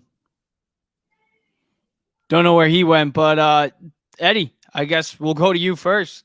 Sure. Grades for Lindor and Pete Alonso so far. We'll start with Pete Alonso. What were your thoughts on this year's performance from Pete Alonso? I mean, got his home runs, had that big slump in the middle of the year after he got hurt, coming back from that injury. I give him a B, B. I'll give him a B. I'm giving him and Lindor the same grade. I'm giving them both Bs. Nothing stood out to me about Alonso. He got his home runs in the end, but we needed a little bit more out of him earlier on, and especially like in July when we started going on that winning streak, we kind of needed a little bit more, and we didn't quite get it. But it is what it is, bro. It was just a fucked up season for all around. So what are you gonna do, man? Yeah, and you see there that they did combine for 77 home runs. Both, well, Lindor had the 30-30 season and Alonso 46 home runs. His worst year, and he won over 40 home runs. So if you ask me, that's a top 5 power hitter in baseball. And I know there was questions about the Mets potentially trading him this offseason, especially with Stearns coming in and the Milwaukee Brewers trade rumor in the around the trade deadline in the middle of the season. But I think it put to rest when Stearns came out and said he expects him to be the opening day first baseman in 2024. So that's good to hear. So grading wise, I'd give Alonso, I'm going to give him a C+. I'm going to go a little bit lower. Reason being is because of that 320 on base percentage, that 218 batting average.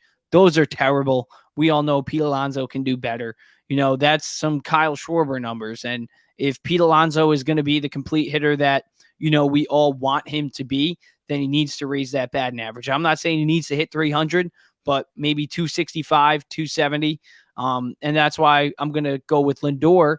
I'm going to give him a B minus, and that's only because of his batting average and on base percentage as well. I think it was pretty low. The 250 batting average, he did carry it up in the second half. That was great because he was in like the 210s in like June. So he did do very well in the second half, but I went B minus with him because of the 30-30 season, 31 home runs, 33 stolen bases, spectacular, 158 games. So that's something you got to take into account too. But I guess my next question. Few errors too.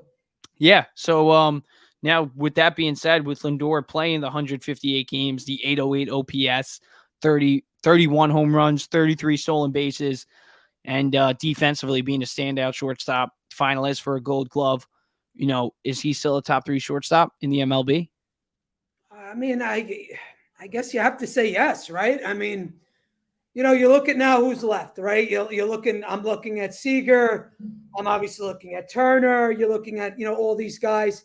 And Lindor's right there with them. Even though these guys are playing in the postseason right now, Lindor's a guy that you could bank on for, 158 games this year. He's solid as fuck. And you can't ask for much more out of Lindor. You got 30-30 out of him.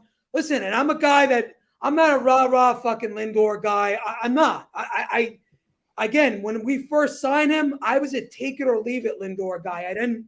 I didn't love him. I didn't hate him. And I'm kind of still that way to this day. But at the end of the day, he is one of the better shortstops in MLB.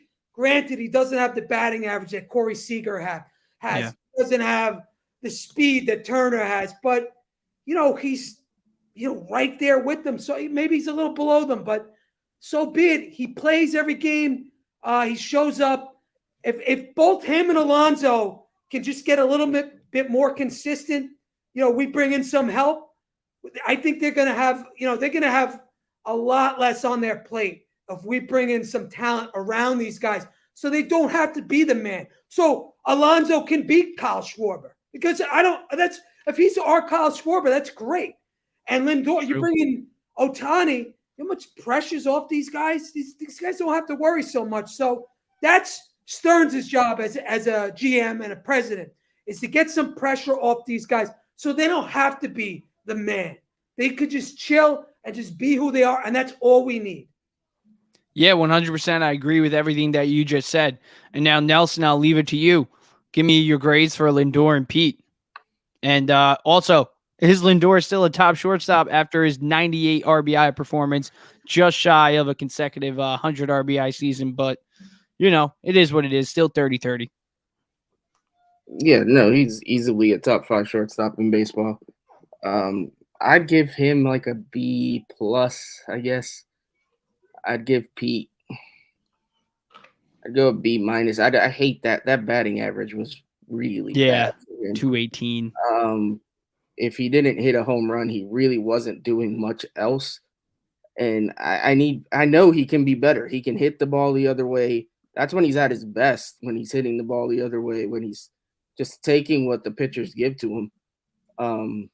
I don't think this is going to be Pete going forward. I think he can bounce back and be at his normal career numbers. Whether we sign him or not, who the hell knows?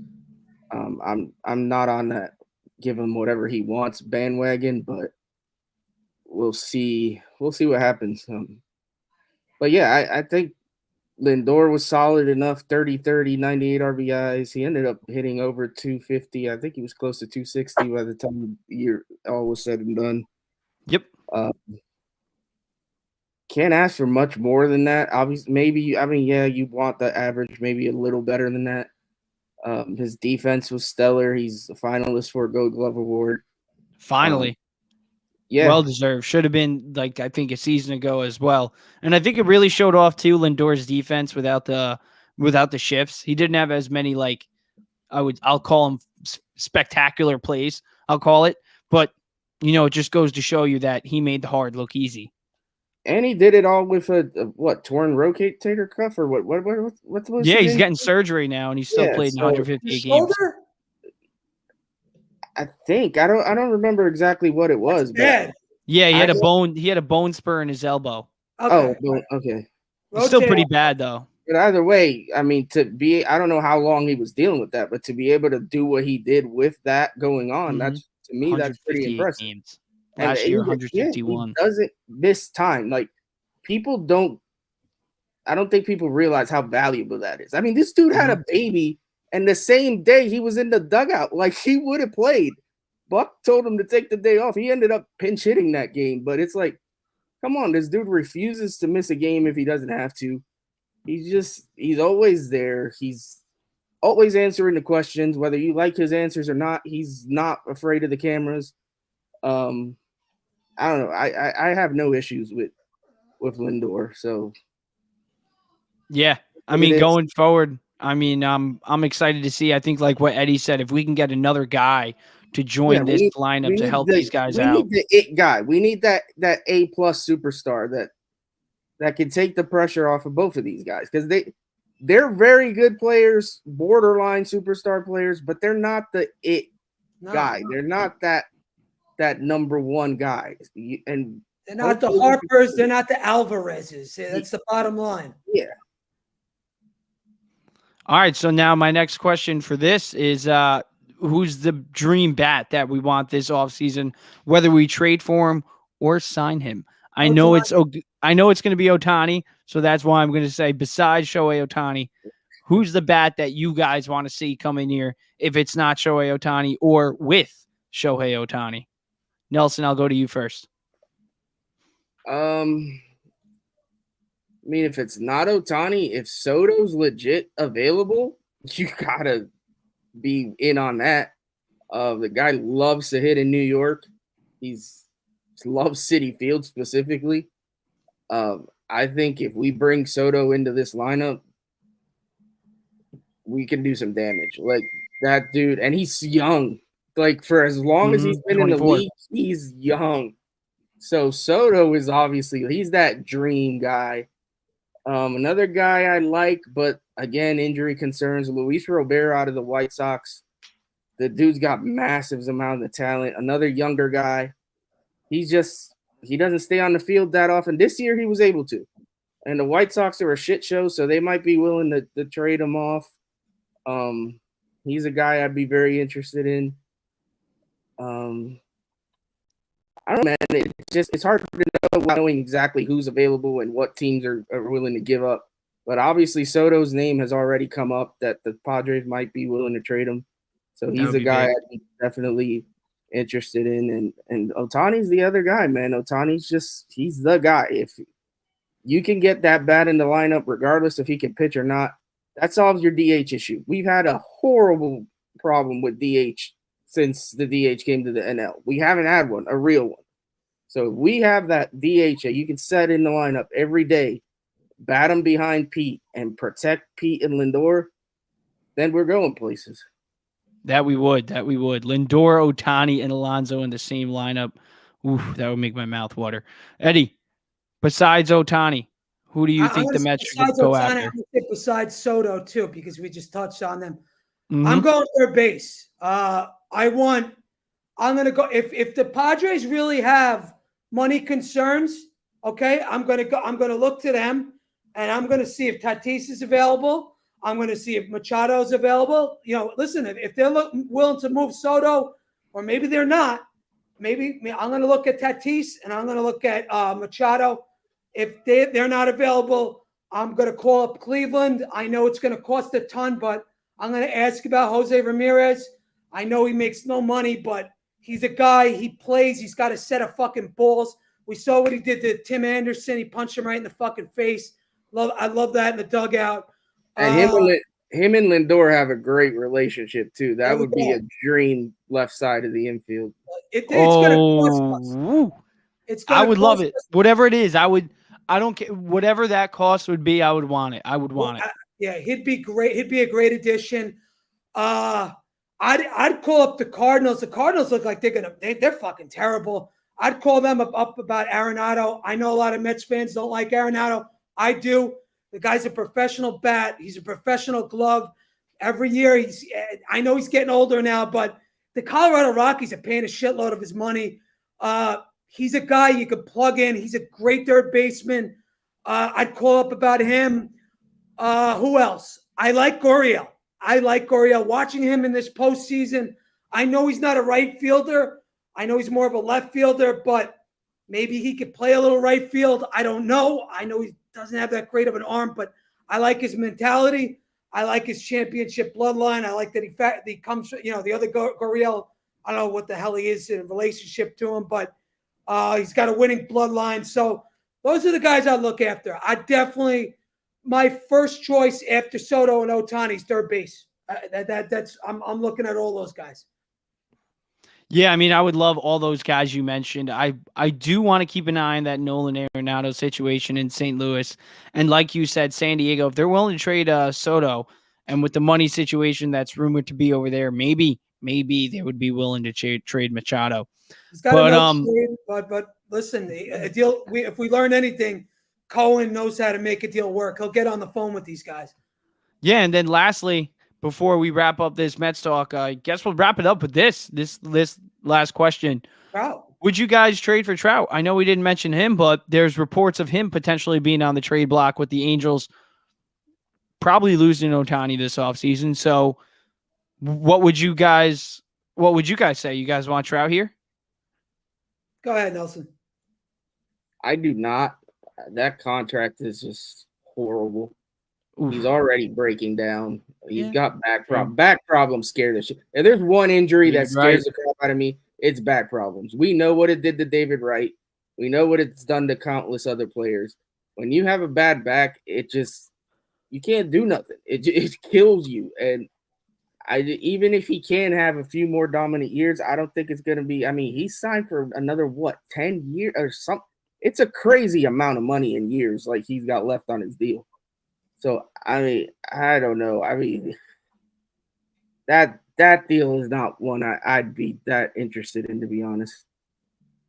Yeah, I see what you mean there. Eddie, what about you? Would you want to give up something for Trout? Fuck no. I'm not giving up anything. If I'm taking Trout, he's going to come here as a salary dump, and I'm going to make the Angels give us a ton of money. If a deal, listen, let's say we strike out on everybody, right? This is the only way I'm taking a Trout is we strike out on Ohtani, we strike out on Soto. We're not getting anybody, and we're fucked. Okay, well then we'll talk about Trout. But if I'm going to get him, I'm not giving you anything for him, and the Angels are going to pay me, a ton of money just to take on that contract because, like you said, bad backs and the New York Mets do not mix with players. So again, we're taking them on. It's going to be a salary dump, and they're going to pay us a shitload of money. That's the only way I'm even thinking about that deal. Yeah, I mean, I would love to see it just because Trout and the name alone, obviously, him aging and the season that he hit under 300 for the first time in a long time. So that's definitely, that's definitely not good out of him. So, I would stay away. If we're giving up prospects for anybody, I want to give up prospects for Juan Soto. But that's it. That's all I got for the Mets topics today, guys. Thank you, Eddie. Thank you, Nelson, for joining me for the Mets talk. So Nelson, good talking to you, Eddie. Yeah, you too, Nelson. Always is, bro. Yeah, and then before we end this Mets conversation, Nelson, is there anything that you want to talk about on your channel that you got going up soon? No, man, just the normal. I got that Interstate Mets report that I do with CP. By the way, he did mention earlier in the comments that he was just in his feelings one day about what, and you apparently said something about a trade that he didn't like, and he just blocked you and he forgot about it. So, all good, bro. I was just wondering. That's why. But it's all good. If you check again, you might be unblocked. So, anyways, but yeah, no, I do the show with him. I do the Mets roundtable with him and blanket on name, Talking Mets with Rob, and I'm unblocked. I just followed you, CP. Nice. And then Mets Talk with Hayden. So I'll do a show with those guys. I'll be dropping videos on those manager candidates, even though it might be a waste of my time if council's coming, but I'll be dropping some videos on that. And then I just do random, like if you've seen the channel, I just post like random, like I got like 10 pigs out there now. They're little piglets that people like to to You see. kill them? I do not. I sell them, and then what happens to them afterwards is Remains to be seen. Down here, these fuckers kill their own Hey, pigs. I had a bacon, egg, and cheese this morning, so Hey, bacon's good. that it is.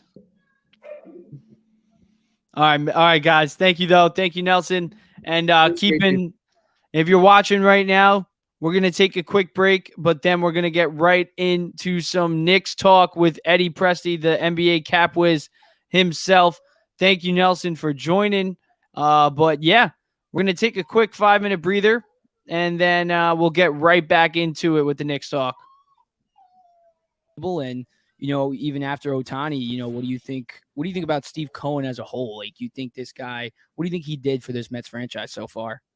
Yeah, I think starting with the first half of the question, Ohtani's certainly on the table.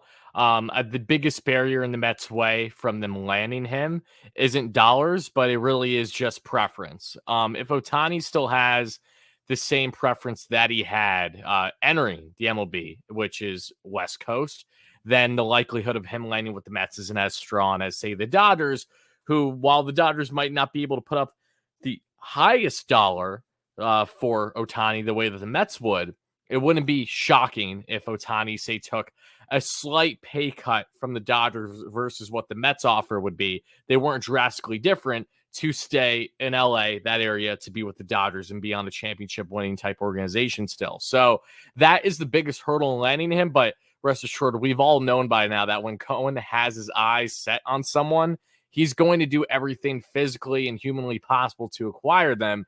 And, I don't expect a Carlos Correa, broken ankle type situation 2.0 here with Ohtani. So rest assured, if the interest is there, which we all know it is, the Mets will at minimum do their due diligence and give a valiant effort in landing him. And should they not, especially, then you look at the Manny Machado. I think either way, the Mets are in a strong position to land one of the top free agents next year. It's just a matter of if it's going to be the best player in baseball, or is it going to be one of the best third basemen in the game? So, yeah, we'll discuss that more as we get closer to the trade deadline, depending on where the Angels are at and things of that nature. But, yeah, they will certainly be involved. And to answer the second part, yeah, Cohen, everything that I say, by now, right? He's just done an amazing job as Mets owner over the past couple of years.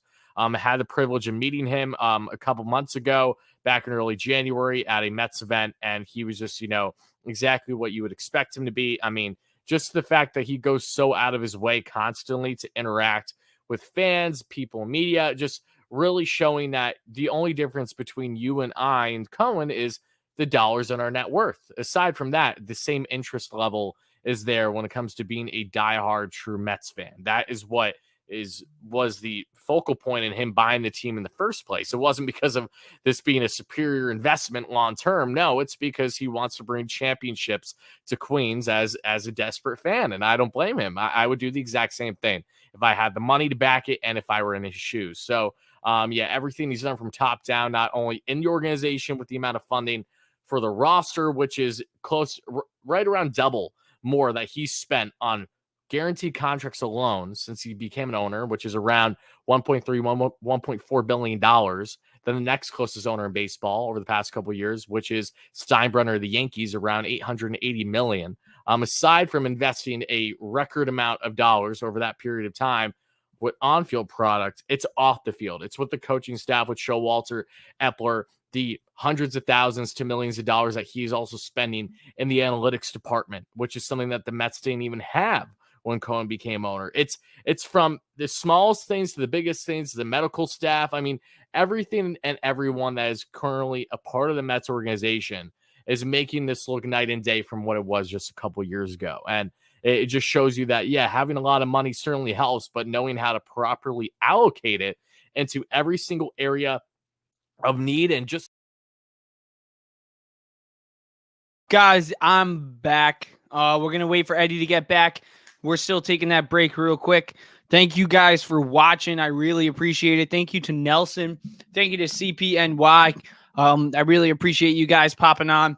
And then also a shout out to Eddie also as well for coming on, not only to talk Mets, but to talk Knicks upcoming with me. So, yeah, we're going to wait for him to get back. But, we're going to be pretty excited about the upcoming season. We'll play some highlights right now in the meantime of Julius Randle and Jalen Brunson. Actually, you know what?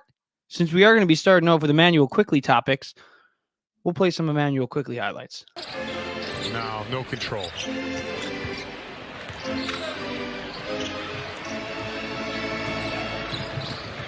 It's been fun to watch J.D. Davison here tonight. Getting some run in the preseason after he played 12 games last year. Quickley on the other side rolls it. With lead assistant Charles Lee, he told me he liked the focus that the Celtics came out with in that first half and felt like they had an appropriate toughness. Their point of emphasis for the second half is to finish out plays without fouling, defend without fouling, show your hands. Yes, it was late. Yeah, end of the half.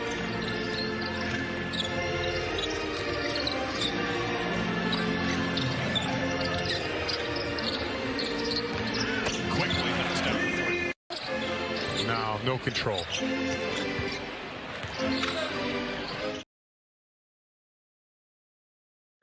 And now I'm going to bring on back my co-host from the Mets Evening Brew, not only talking Mets with me tonight, but also talking New York Knicks.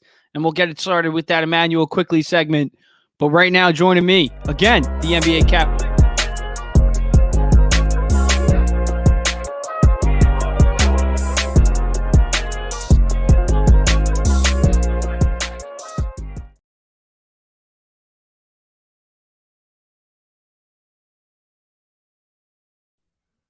There we go. What up, James?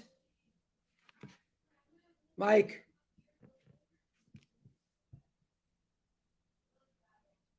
Yo, Mike. Mike. Mike's off. There you go. There we go. All right. Yeah. How we doing, my man? How we doing, Eddie? Good, bro. Oh, my God. It's been a long time. Yeah, long time no talk, long time no see. But yeah, thanks for coming on for the Mets talk and now staying a little bit longer for some Knicks talk. I know you're a big fan of the Knicks. We all know we got the NBA spaces probably coming up, some post-game spaces. And especially the Smitty and Eddie show, if you're not familiar with it, go check out the Morning Brew Sports channel every Thursday around what time, 6:30? Yeah, well, what I'm going to be doing now is I'm going to be doing Knicks post-game recaps for the Morning Brew crew. So there we go. After every single game, I'm going to be giving a recap of the Knicks game and what just went down. So you'll hear me going off or praising, depending on what happens with the Knicks in that game. So that's what's coming up only on the Brew Crew Sports channel. You guys already know. Oh, yeah. Yes, sir. Brew Crew Sports. They got something cooking. So keep an eye out for them as well. But yeah, you see the topic right there. Should the New York Knicks extend Immanuel Quickley? Yeah, especially with him wanting $100 million reportedly. You think the Knicks should bite the bullet and go for it, or do you think that they should? It's done. The deadline is passed. It was 5:00 today. Oh yeah. The Knicks chose not to re-sign Quickley, so he apparently they couldn't come to an agreement, and I think it's a good thing for the Knicks. I said all along, you can't pay all these guys, right? Look, Immanuel Quickley was the Knicks' third best player last year. He was great for them from December on. He was money. He was very consistent. He had some hiccups in the playoffs. It was a little, concerning. But look, the Knicks and him, they couldn't come to an agreement. But at the end of the day, the bottom line is the Knicks could still keep Immanuel Quickley if they want. He's going to be a restricted free agent after this season. And teams can offer, Immanuel Quickley what they think he's worth. And Immanuel Quickley could sign that deal, but the Knicks have the right to match it. So I don't think it's really a big deal that the Knicks didn't actually extend Quickley. I don't think it's that big of a deal. Yeah, I mean, we got him for one more year, and if, we can match the offer, then so be it. I mean, he's a guy who probably does want to start, but at the end of the day, with Jalen Brunson in front of him, it's just not going to happen. So what do you want to see out of him this season to earn that extension with the Knicks in the upcoming offseason. Him coming off the bench, he's already the favorite to win this year's Sixth Man of the Year award. So what do you want to see out of Quickley this year? Well, you'd like to see more of the same what you saw out of last year. You'd like to see the consistency, him willing to take the big shot, never, hesitate. You'd love to see him, taken to the basket. I like to see him get his teammates involved a little bit more, with that second unit. You'd like to see those assist numbers go up because the Knicks are one of the worst teams in the league, with assists. So, you'd like to see that at an IQ. But if we could see, a repeat of what he did last year, I'll sign up for that right now, James. Yeah, 100%. I think I would too. 14.9 points per game off the bench last year. That's what you call production. Yeah. So yeah, now besides IQ, we'll get into the next young player that I want to talk about, and that is R.J. Barrett. Jones on him. Brunson's got it. Another turnover for Minnesota. RJ, pull up. Got it. 19-12. From Jalen Brunson in a Wizards uniform. Barrett, alley-oop. Oh, beautiful pass. Down 5. The Knicks have it. RJ for 3. Got it. Intensity in this stretching and the relaxing all at once. Knicks up 1. Really good. Barrett for Mitchell Robinson. He jams it down. RJ be our third guy. That's what I'm going to lead off. I know I have it there, him being an all-star. I mean, him being the third overall pick, ideally, that's what you want to see. But with Randall and Brunson being pretty productive players, I mean, as much as we can't call them A-plus players, they're productive, and they're star players. Yes, they are all-stars. They're not superstars, but they're all-stars. So the Knicks do need that third all-star. Can RJ Barrett be that third all-star? Well, with RJ Barrett, it's a matter of consistency with RJ Barrett. I mean, last year, to me, I know a lot of people talk about RJ Barrett. They'll bring up his playoffs and how he had a good playoffs. But if you really want to break down RJ Barrett regressed last season. I mean, his 3-point percentage went down. His field goal percentage went up, but I mean, he was shooting 40% the year before. So to me, I was a little let down by RJ Barrett. I expected a lot more last year out of RJ. And the problem with RJ Barrett is efficiency. He needs to become a more efficient player. He needs to become a more efficient scorer. And he's a pretty good defender. But if the Knicks want to take that leap into the next step, that RJ Barrett has to, get better with the 3-point percentage. He has to get more consistent with the field goals. He's got to clean up his game a little bit. If he does that, he could be our third option. But we're asking a lot because he's not coming off a very good season last year. I know he was good in the playoffs, but that regular season, he was very, very inconsistent. Very inconsistent. Yeah, I think he saved himself with a good playoff performance for sure. His regular season wasn't that I would say lucrative, especially coming off the second half that he had in the 2021 through 2022 season. He had a very good second half, averaging over 24 a game in like the last 50 games of that year. So RJ is a guy that we've seen it. We've seen the star potential there. It just needs to be consistent.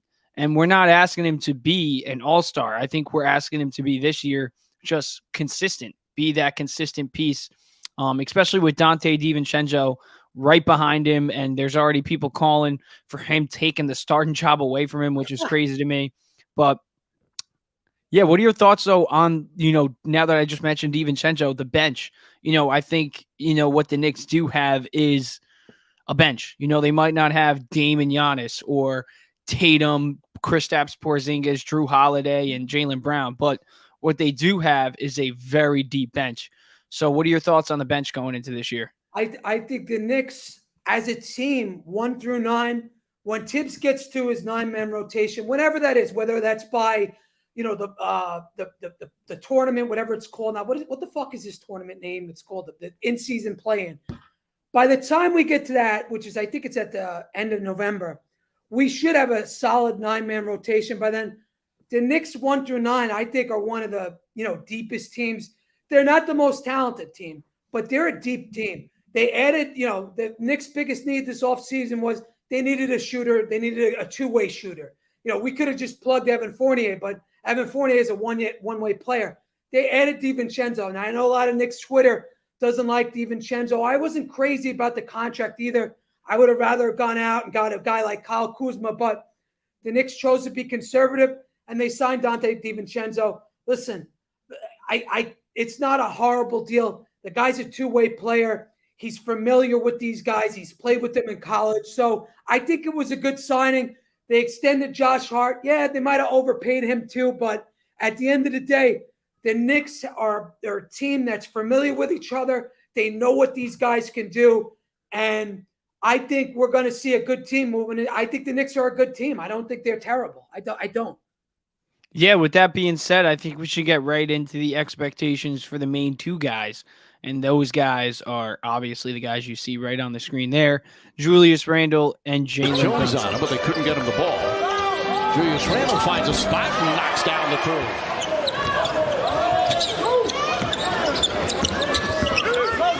Randle, a step back three. Now that one's good. Back-to-back threes for Julius Randle.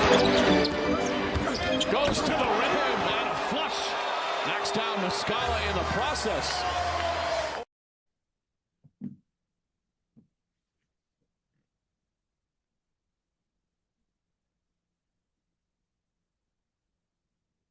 You're muted again, bro.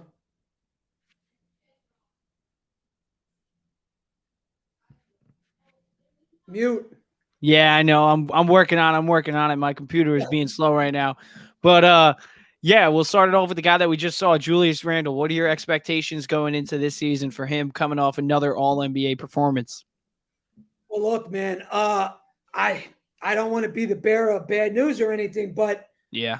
Julius Randle has been, and I'm just going by his Knicks tenure. He's been, bad, good, bad. Bad, great, bad, great.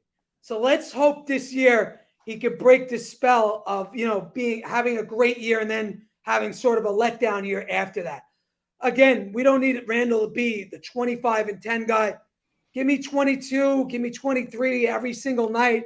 Give me your 10 rebounds.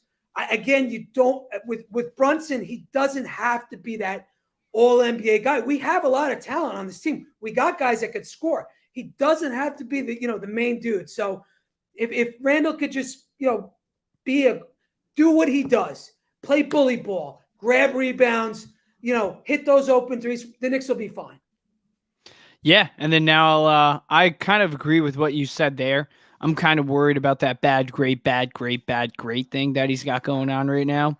I'm hoping that he can break it too. I think that he can break it. I think, with what he said over the offseason, he's excited himself to see what him and Jalen Brunson can do in their second season playing together. They didn't really mesh, I would say, that great last year. They both kind of played individually great at times. Right, so it was like either Randle was great or Brunson was great. Never really them together.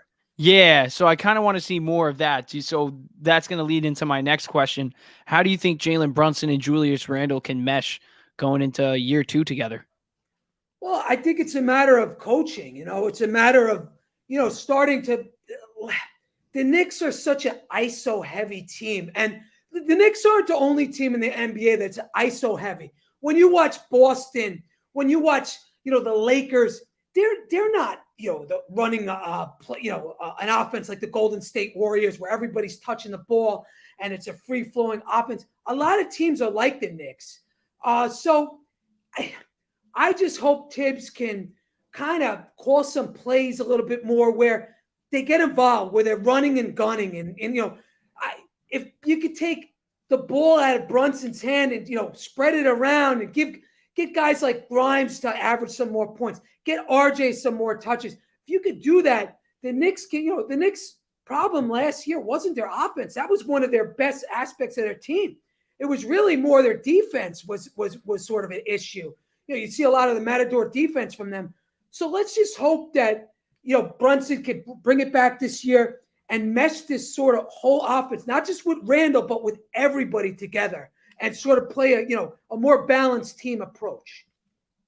Yeah, and then lastly, I'll end it on this. Tom Thibodeau, there's always, debate on whether he's a good coach or a bad coach or, head coach of the year a few years back. So what are your thoughts on Tom Thibodeau now heading into what, year 4? Yeah. Look, I mean, at this point, you have to give Thibodeau some credit. I mean, I watched the Knicks long enough now for a 4-year stretch. This has been one of the better 4-year stretches that I've watched, under Thibodeau. I hate to say the word, but he has. Thibodeau's changed the culture. Alan Hans brought it up a number of times. You know what you're getting with Coach Tibbs. You know the team's going to be prepared. They're going to be, well coached. Thibodeau's not a deer in headlights. No, granted, is he a great coach? Is he some modern NBA, genius? No, but you know what you're getting out of Tibbs. And I think that's a good thing for a team like the Knicks because we don't have a superstar. We don't have a bunch of superstars. We just have a bunch of dogs on this team. So it's sort of a good fit for Tibbs. Hopefully they could play better, offensively and defensively, this year. Yeah, 100%. And then I know I said that was my last question, but I know now that you just mentioned offensively and defensively, it just triggered my mind. Defensively, Mitchell Robinson has always been there, but offensively, he has always lacked. So this year in year 5 now for him, what do you want to see out of Mitchell Robinson that could take his game to the next level on the offensive standpoint? You want to see him. You want to see Mitchell Robinson obviously average a double-double a night. But, my concerns with Mitch, I've watched him long enough now. I don't expect him to average a double-double because I don't think he's that type of guy. He doesn't have an offensive game. We talk about his defense, and as an interior defender, he's excellent. But you start stretching Mitch out onto the perimeter, oh, watch out, man. He cannot guard the perimeter at all. At all. He's not, and it's unfair to tell him to do that because he's not a smaller stretch 5 type of defender. He's not that type of player. That's not his game. So, listen, you hope that he can, get some of those alley-oops, and he's never going to have a post game. That's just not who he is. So a lot of Knicks fans could expect him to average 10 and 10, but at the end of the day, he'll give you his 8-9 points and he'll get you his 10 boards and he'll be that interior presence. You just got to hope that when he goes up against, the Adebayos and, the better named centers, that he starts showing up a little bit, because he tends to get exposed by the better centers in the league, the Embiids, you name it. He's just not that good when it comes to that. And that's been who he's been his whole career. Yeah, when he does have to guard that stretch 5, he does struggle. I'll give you that. God. Did you see him against Porzingis? Yeah, it was rough. It was rough. It lit up. Yeah, but then you see him against a guy like Rudy Gobert, and he actually does pretty well. Looks good. Yeah, so Cleveland, he fucking dogged them. Yeah, that he did. He locked up Jared Allen. He locked up Evan Mobley. Yeah. So that's what he is there for. And they were the best defense in the NBA, James. Mm-hmm. Yeah, they were, and we made quick work of them, 3-1, 4-1. Gentleman sweep. Yeah, and that's after Donovan Mitchell trade for him. Screw that guy. Yeah. I mean, I would have loved to have him. Would have loved to have him. Yeah. But one guy that we actually did lose, that this is, I know I keep saying last question, but this will be the last one tonight. So don't worry, the questions always keep coming. Yeah, they just do. And I know you've been vocal on it. I know a lot of Knicks X has been vocal on it as well. Obi Toppin looking pretty good in Indiana. Is that going to hurt? Look, man, it comes down to this. The bottom line is the Knicks, they were never going to pay Obi Toppin. They were never going to commit to giving him big minutes. I still think, the Knicks should have addressed that power. If you're going to get rid of Toppin, have somebody in place that can at least back him up. And I think that's going to be a big problem for the Knicks. Some people are saying, Jericho Sims could be their backup power forward. Who wants to see Jericho Sims playing backup forward? I know I don't. But watching Toppin on the Pacers, you're watching the highlights now. But let's watch Let's judge.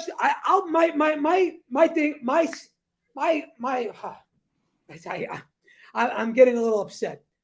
Let's judge Obi Toppin after 82 games. Let's see what he does this season. Let's just not judge him after 10, 20 games. Let's see after 82. If he lights it up with the Pacers, then hey, we have we could go, trash Leon Rose, we could trash the front office, and it's deserved because he only got 2 second-round picks for him. But let's see what he does first, because I still have concerns that I think Jarace Walker might beat Obi Toppin out of that starting position because Jarace Walker's a dog. Yeah. I mean, I still do see Obi winning that battle, especially with the chemistry that he's got with Halliburton. Nice. Yeah, so that's the only thing I will say there. But Eddie, man, thank you for staying on for quite a while, talking Mets, talking Knicks now too. And do you want to drop what you got going on with the Morning Brew Sports, the Knicks post game show? Yeah, it's gonna be, I don't know what it's called yet, but I'm gonna be just doing a post game recap of the Knicks. And it's going to be on, it's going to come on, I think, the morning after. So, after Wednesday night, we'll be taping, and Thursday morning, it'll be on YouTube on the Brew Crew Sports Net, and you guys can check that out there. Yes, sir. There we go. All right, man. Thanks, Eddie. Thank you for joining. And let's get that early record prediction for the Knicks. What do you think? And where do we finish? Okay, I'm going to say,